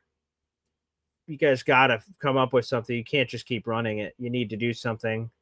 Or I guess you can just keep running it. Breece Hall squeaks out to like the 5 or 7 or something. I don't even know. 10:40 and ticking here in the fourth quarter. 10:35 and ticking. What's this going to be? 3rd and 5, maybe? 3rd and 7? 3rd and 8. 3rd and 8. There you go. You can't just run this ball and punt. You can't do it. Your game's on the line here, Jets. You got to have some play in the playbook, something to throw them off. What's in the playbook, Tanner? What's in the playbook, Tanner? Come on, man. The Dolphins are all rallying. Watch for the pressure. Justin, you got to process quick here. 4-man rush. Justin Fields over the middle. Mason Taylor. Wow. Ballsy throw, Justin. Ballsy throw. First down, Jets. Nice. Here we go. He's trying to rally the group now. There you go. There we go, Justin. Let's go. What a tight throw to Mason Taylor. David Foley with a super sticker. Let's see if that can rally this group. Brees Hall. Nice. Juke takes it out. Nice gash run by freaking Brees. Let's go with a super sticker, baby. Wow. Let's rally. Let's get back into this thing, baby. Let's go. I do know. We're the freaking New York Jets, so we're built for this shit. There we go. 1st and 10, fresh set of downs. Nice Brees Hall run out there to the left. Now we're cooking, baby. Let's go. But time is not on our side. Shotgun set Isaiah Davis to Justin Fields' left. 1st and 10 here. Ooh, Arian Smith. I saw him. And all nearly intercepted. Good Lord have mercy. Jalen Phillips was on Garrett Wilson. What in the name of everything that's holy? What was Jason Taylor doing right there? That looked inappropriate. All right. David Foley, thanks for the super sticker, man. Okay, appreciate you. Let me see. David Foley. I just had you on my screen here. Ah, yes. Okay. You're now up to 6 raffle tickets, and you're $1 away from another one, my man. So I appreciate you. Okay, 6 raffle tickets. All right, 2nd and 10 here for the Jets. Mason Taylor motioning from right to left. Justin Fields takes it. Extra blitzing coming. All right. An official stoppage. Flag on the play. Let's see who this is on. Offsides. False start.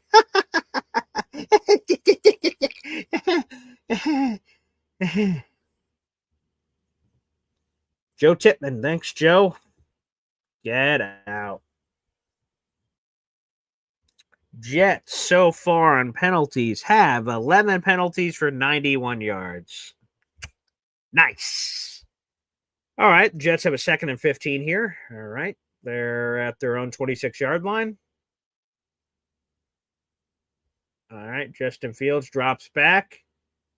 Throws a nice shot. Mason Taylor, stiff arm. Okay, very nice. Way to go, Mason. Mason's having that breakout game today. Shots of his father, Jason Taylor, Pro Football Hall of Famer, up in the booth. Or up in the suite, excuse me. Nice little chip block there. Mason is getting involved in the passing game. Love to see it. Hey, Mason should be a key part of what the Jets are doing. Now, it's 3rd and 5. The Jets don't have a lot of time to play with here, so they have to have a sense of urgency. Time is not on their side. They do not have the ability or the time to go on a friggin' 15-play, 10-minute drive. This game's going to be over, so Jets need to have a sense of urgency here. Justin Fields shotgun set, 3rd and 5. Big play. Justin Fields, a lot of pressure around him. Skirts around. And now makes it a flag on the play. It's going to be 4th and 1, but let's see what this flag is. So Jets are trying to break a world record with penalties in this game. Hopefully that is on. Joe Tippmann's helmet was ripped off. Let's see what this is. Holding offense. They're going to replay 3rd down. Man.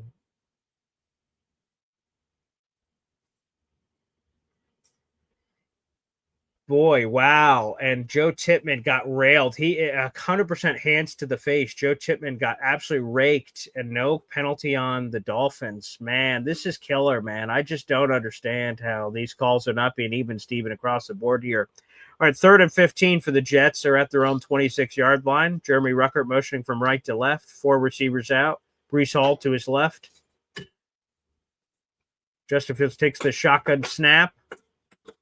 Throws it over the middle to Garrett Wilson, who settles down around the 31-yard line. It's going to be 4th down for the Jets.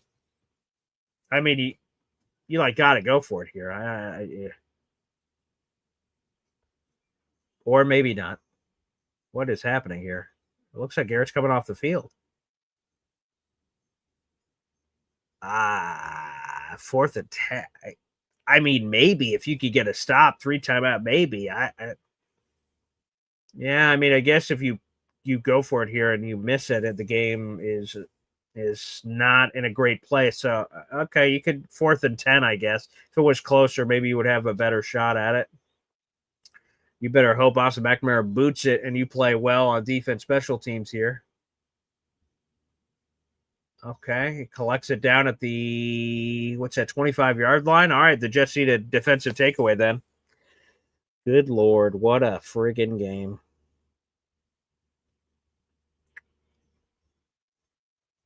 This has been a brutal watch for your New York Jets. We have 500 people in the room. Like the video, hit subscribe.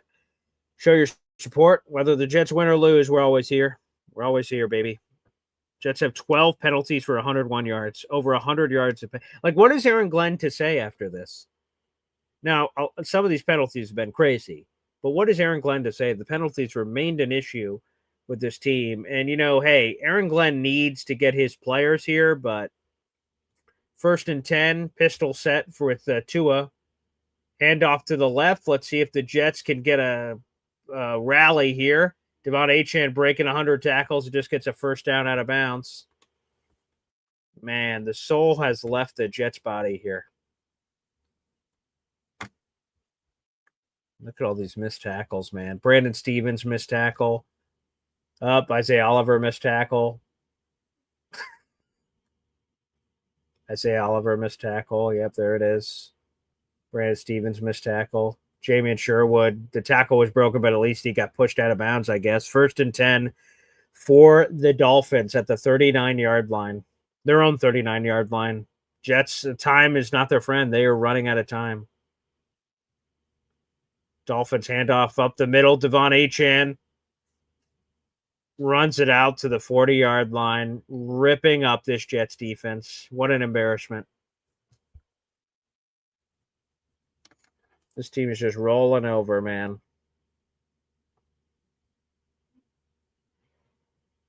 Another missed tackle from Brandon Stevens. Who else missed this? Yeah, Brandon Stevens missed. Oh, God. Good Lord. It's the most depressing watch party of all time. I guess Buffalo was worse, but man. Tua handoff to the left, Devon Achane. Oh, loose ball. Did the Jets get a fumble? Nope. Come on, man. Come on. Come on. Come on. Who's that? Quinnen Williams punches out a fumble. It's right there, man. Look at it just hanging out there. Look at the ball just hanging out on the ground. You've got to be kidding me. Quinnen makes this game-changing play. The ball's right there. Any Jet can jump on it.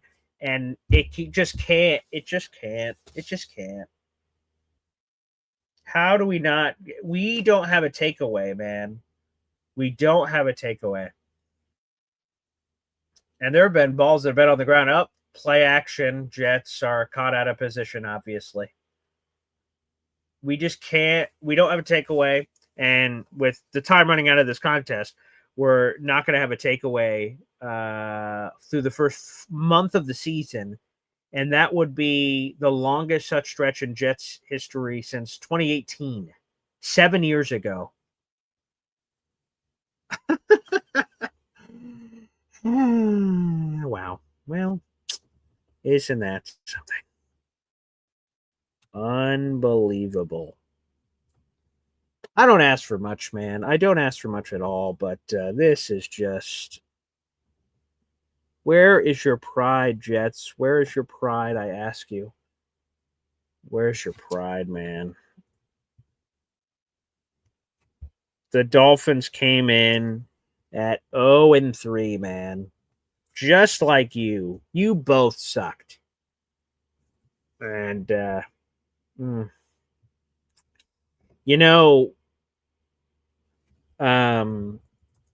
when we picked for our tailgate to be the Week 5 Jets-Cowboys game, I said, there's a lot of possibilities, of course, for this record. And, there's a lot of possibilities for the record. You never know. I never thought in a million years that 0-4 would be a possibility. But it currently is. And as we talked about earlier, for those who are still curious about playoff odds, let me see. What is this? What we got? We got it here. 0.9% chance of the playoffs. Although I don't think a lot of us were thinking playoffs after this start to the season. But I think what we were talking about is respectability. And respectability is not one of the first words I would use to describe this team. No, I don't think so. No, it's been a difficult situation, for lack of a better word, for the Jets. A very difficult situation indeed. And us as Jet fans deserve better. We deserve better, man. We absolutely deserve better. We haven't gotten better, but we deserve better. We don't deserve this shit. And yet this is what we've received. That is what we have received. To a shotgun set, throws it over the middle and incomplete. Incomplete there. Incomplete. Oh, flag, of course. Why wouldn't there be? Ineligible man downfield. Wow, a penalty on the Dolphins. I didn't know that was possible. The refs are like, are you sure? You sure it wasn't on the Jets? I'm sure that's what they're saying right now. Ineligible man downfield. Offense. Oh, no ineligible man. They just took the penalty off the board? Oh my God.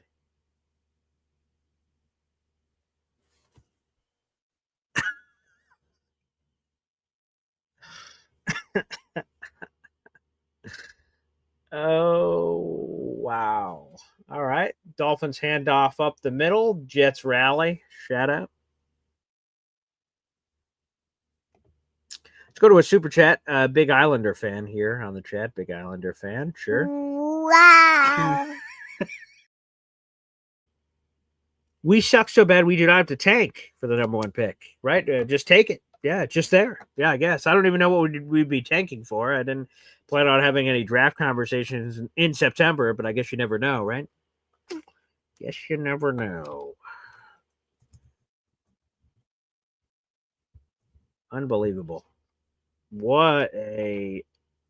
Well, here's the good news, folks. I'm sure you guys want some big good news. Big Islander fan, by the way. You're $1 away from a raffle ticket for our contest. Here's the good news, folks, is that, well, this is only after this game tonight. We're halfway through the primetime games for the Jets this season. There you go. All right, a 36-yard field goal attempt by the Fish. Okay, it's good. There you go. Dolphins up 2 scores. It's two touchdowns now, 27-13. Let's bring on Alon here on the show. Alon, pleasure is all mine. Thank you for hanging with us this evening. I decided I'm not going to call after the game. There's really no point. Yeah, that's. I feel. You know what? I feel bad for Quinnen. I feel bad for Garrett. Those guys have been here for a while. And again, I got ridiculed when I said Garrett might ask out. You know what? I think Garrett might ask out within 2 years. I really believe so.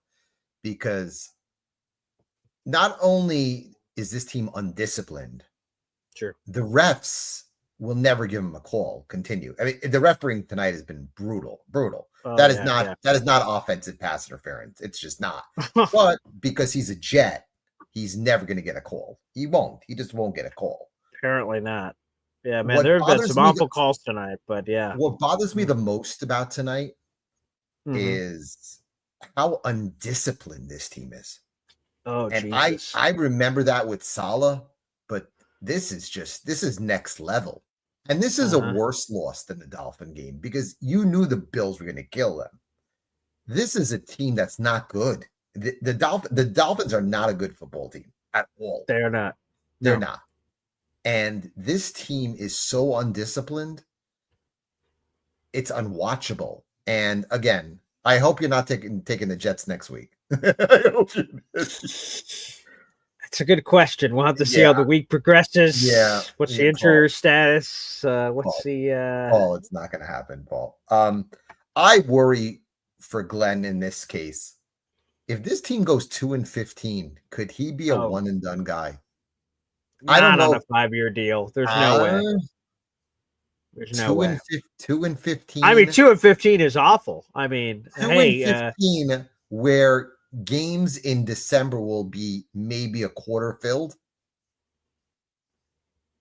I mean, there'll be 20,000 people in December if this team is like 2-12, because they're not winning the next 2 games at all. They're going to get smoked the next 2 weeks. Smoked. Well, we don't know that. Yes, we do know that they're going to get smoked. Like I would honestly, I would rather see Brady. I'd rather see Brady cook in the next couple of weeks. I really would. What? I've seen enough of this guy. This guy is awful. He's awful. He hasn't been great so far. He's awful. I think you might have to wait a little longer. I appreciate one thing about you tonight. I appreciate is that you can actually laugh because there's nothing else you could do. You can't do anything else. Yeah. It's been You can't. Alon, appreciate the call. Thank you. And I think we might have to wait a little bit longer on let Brady cook. I see that, M. Villette. Thank you for that comment. We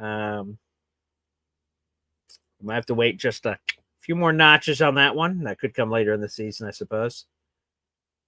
Oh, boy. All right, well, let's see. Justin Fields, a 16-22 tonight. By the way, 16-22, I'm pretty sure that was the accuracy in the Steelers game. We were 16-22, although I felt a lot differently about that one than this one, in fairness. Justin Fields throws it, finds Isaiah Davis, excuse me. Oh, okay. Isaiah Davis in the passing game. Very nice. Another super chat coming through. Big Islander fan. Thank you. You have yourself a raffle ticket officially. Thank you, Big Islander fan. Wow. It's disgraceful, Boy Green. This is not a professional defense. It is absolutely not. Nope.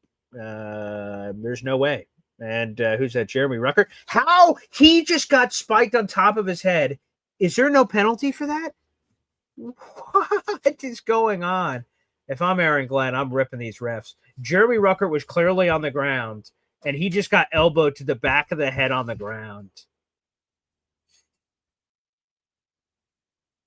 AG is infuriated. Okay, so Jeremy Rucker dives on the ground here. He is clearly down, and then someone just elbows him off the top of the head. Guys, what?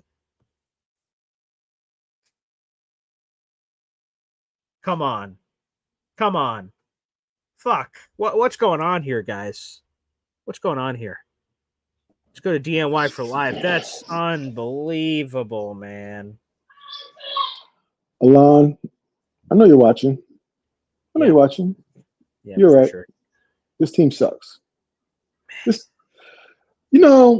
watched Tony Adams miss at least 3 tackles tonight. At least 3 that I've seen that was clear. Like he could have stopped the defense. He could have stopped the ball carrier before the line of game, and there would have been a turnover. And we could have maybe get the ball back. At least 3. The discipline is brutal. It's brutal, bro. I can't stand this shit, bro. BJ, I'm not coming next week. I just changed my mind. I'm just kidding. Oh, I was about to say, you just easy me. I'm about to cry. I could cry, bro. Yeah. I'm not, bro. I just can't understand. This is what I'm calling now. This is my pre-call. This is my calling to the after. I can't. Yeah. I can't do it, man. I can't do it. I don't understand. And then we can't get any calls. We can't get any calls. Why can't we get any calls? Like just be fair. This is bullshit, man. I'm so. Hey, Bob's on. He just said, "Do you want to call off our 9-win bet right now?" Oh God, Bob! I don't even see Bob 9 wins. I feel like freaking Jake Asman. I could smell the 4 wins. I can't even smell that. I can smell Devin, 1. Devin, I was really hoping I was going to lose the bet. Bro, I was hoping you was gonna lose And the bet too, I don't man. This think is brutal. I don't think Fields has played that bad tonight. It's just the whole He team. hasn't. The whole He team hasn't. played, and the officiating. If I'm Aaron Glenn, I got to send a report to the league office. Don't rip them publicly. You're just going to get fined. Oh, he's But definitely going to rip them publicly. You send I can feel the it. clips to the league office, and you ask them why they not once did they give the Jets a call on that. How do you tackle Fields 10 yards out of bounds after your own player has knocked him out of bounds? Yeah. And then you Right. tackle him out of bounds. Right. And right. and, the, and that the Garrett play, push off, that was it was like a hand check, and the guy was grabbing his hand too. It was like, and in come fact, on. one of the other rushing touchdowns from Miami, I was watching closely, and Sauce got pushed from behind in the backfield. Right. And also on that play right there, that was another Tony Adams missed tackle right there that led to that touchdown too. Yeah, he missed the tackle on when the guy cut back inside. You know, even if Sauce didn't tackle him, he forced him back to the inside, which there should be help, and he should have been tackled. The tackling is atrocious, man. I'm not giving up on Aaron Glenn, but I just hope he's taking this. Are you going to feel any better if I just told you we just scored a touchdown? I'm not. Oh, did we? Okay. Well, I guess we'll see what happens. So I know you guys are quite ahead. a catch. Look at this catch. Okay. Wait. Well, I must be on that same delay. Me and BG on the same time. I got to pay for that Bob Letterer internet. That's what I need. For real. Justin Fields check. Okay. Oh, sick catch. Just Garrett Wilson. Oh, all right. Nice. Okay. G-Dub. And not only that, but the defensive back wasn't looking for the ball, and he was basically just face guarding Garrett. Which should have been a penalty. That should have been a call too. Yep. Right. Look at that. And he's his hands all over him. Yeah. Wow. Not even going for the ball. What a sick catch by Garrett. So it does make me feel a little bit better, Bob. Good for Garrett because he had that other one stolen away from him. So for him to get another one in this game, and the ball's bouncing around, but he definitely has 2 feet in. Yeah, he definitely has 2 feet So in. they're gonna break our hearts again, like 2 weeks ago. They're gonna get this close. Ooh, onside kick and maybe.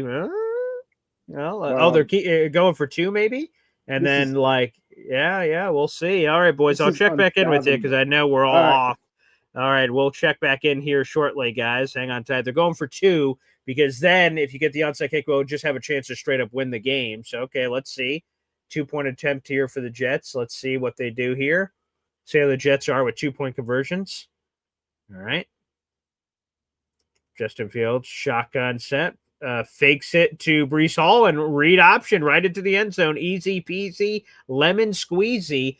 Now it's 27-21. Jets only have 1 timeout left, though, so they got to go onside kick here. So let's see what happens. 27-21. All right, let's see. Great catch, by the way, by Garrett Wilson. So, Bob, that makes me feel a little bit better. Thank you very much. 27-21. Let's update the scoreboard here for those watching. Hang on tight here. Let's see. Is there some more late magic to come for the Jets? We'll see.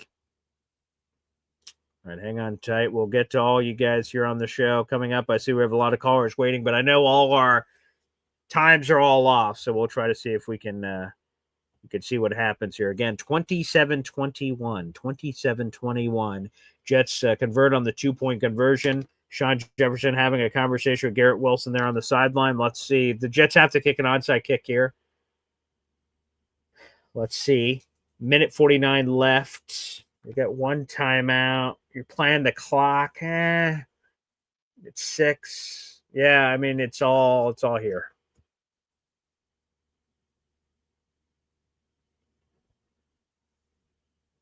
A very passionate conversation between AG and Garrett Wilson.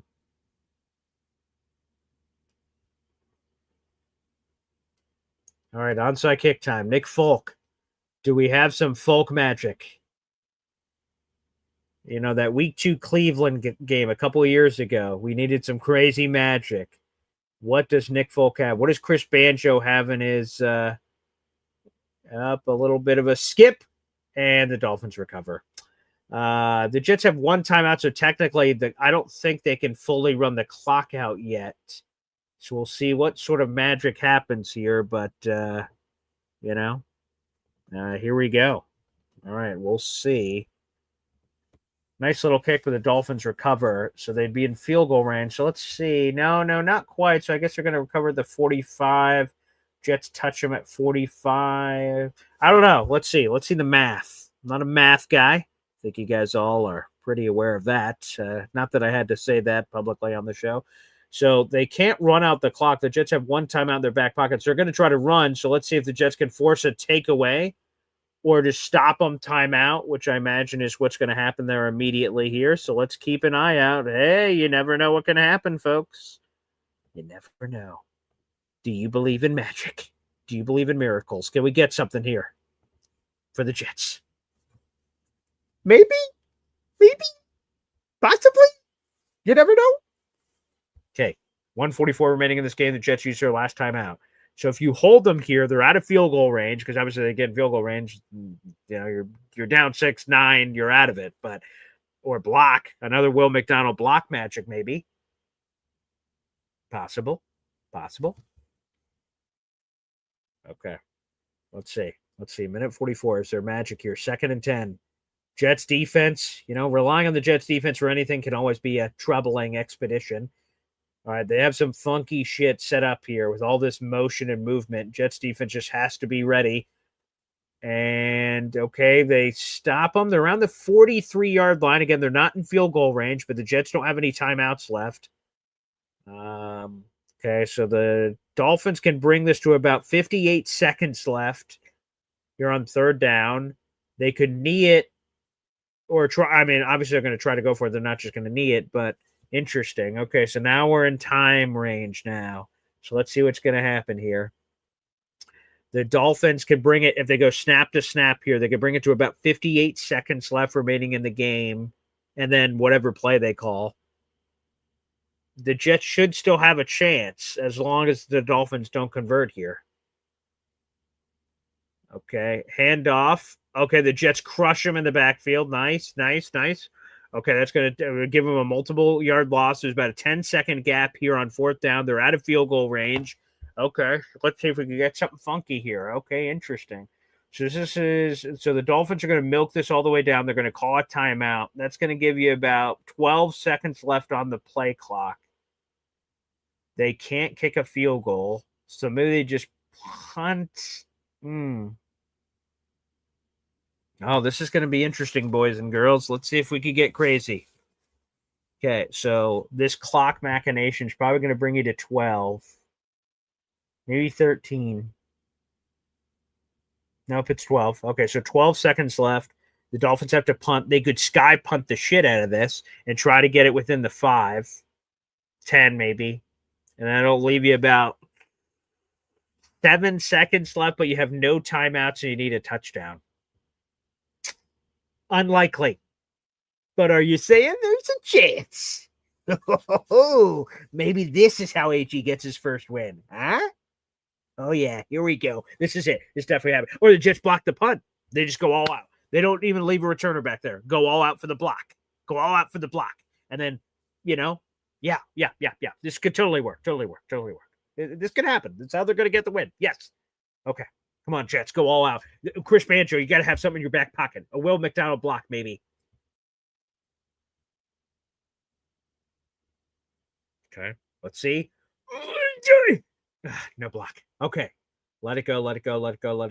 Okay. Ooh, hopefully that was a touchback. Yep. Oh. Up. Well, we'll see. 2 seconds left on the clock. I think that ended up not going in the end zone. So they're going to say 1 or 2 yard line. Okay. All right. Unlikely, but not impossible. Let me see. Oh, that was a great save. Good job by the Dolphins there. Oh, did he touch the ball? Oh, no, he didn't. Because if you're the guy that goes to the end zone, you can't be the one that touch the ball first. That's in the back of the rule book. But anywho, okay, so the Jets just need to score from 99 yards out. That can happen. That could totally happen. This could be it. Okay. So let's see. What play does AG have for this situation? So Justin Fields quick throw out to Garrett, who okay. Garrett, wait, he's still on his feet. Okay, wait a second. Garrett has some room. Pitches it back up to Jeremy Ruckert, who pitches it back to. Nope. Ooh, penalty on the play. Wait a second. Who is this on? Wait, there's a fight breaking out. Wait a second. Let's see the penalty before we make any rash decisions here. It's getting chippy. It's getting chippy. Real chip. Okay, it's getting chippy. Getting chippy here.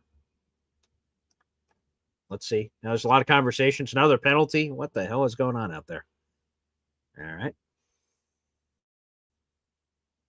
Okay, let's see. Oh, boy. People are dapping it up. Looks like, yep, they're going to call that puppy. All right, there you go. Jets fall to 0-4 on the season, folks. We'll take another call or two from you guys, but the Jets lose 27-21. Dolphins improve to 1-3. Jets fall to 0-4. Brutal. And some flirtations there at the end, like the other games that we had. Some flirtations, but no dice. Flirtations, but no dice. Jets lose 27-21. What a brutal way to go out, folks. Why don't we do this? We've got so many people watching the show, 600 people. Make sure you guys like the video, hit subscribe. We're going to hit the post-game show coming up next year. We're going to hit the post-game show. I want to thank you guys so much for tuning in to this 3.5-hour live stream. You guys, it means the world that you guys have supported in such a way. Thank you. And we'll have the post-game show next year on the show. Thanks for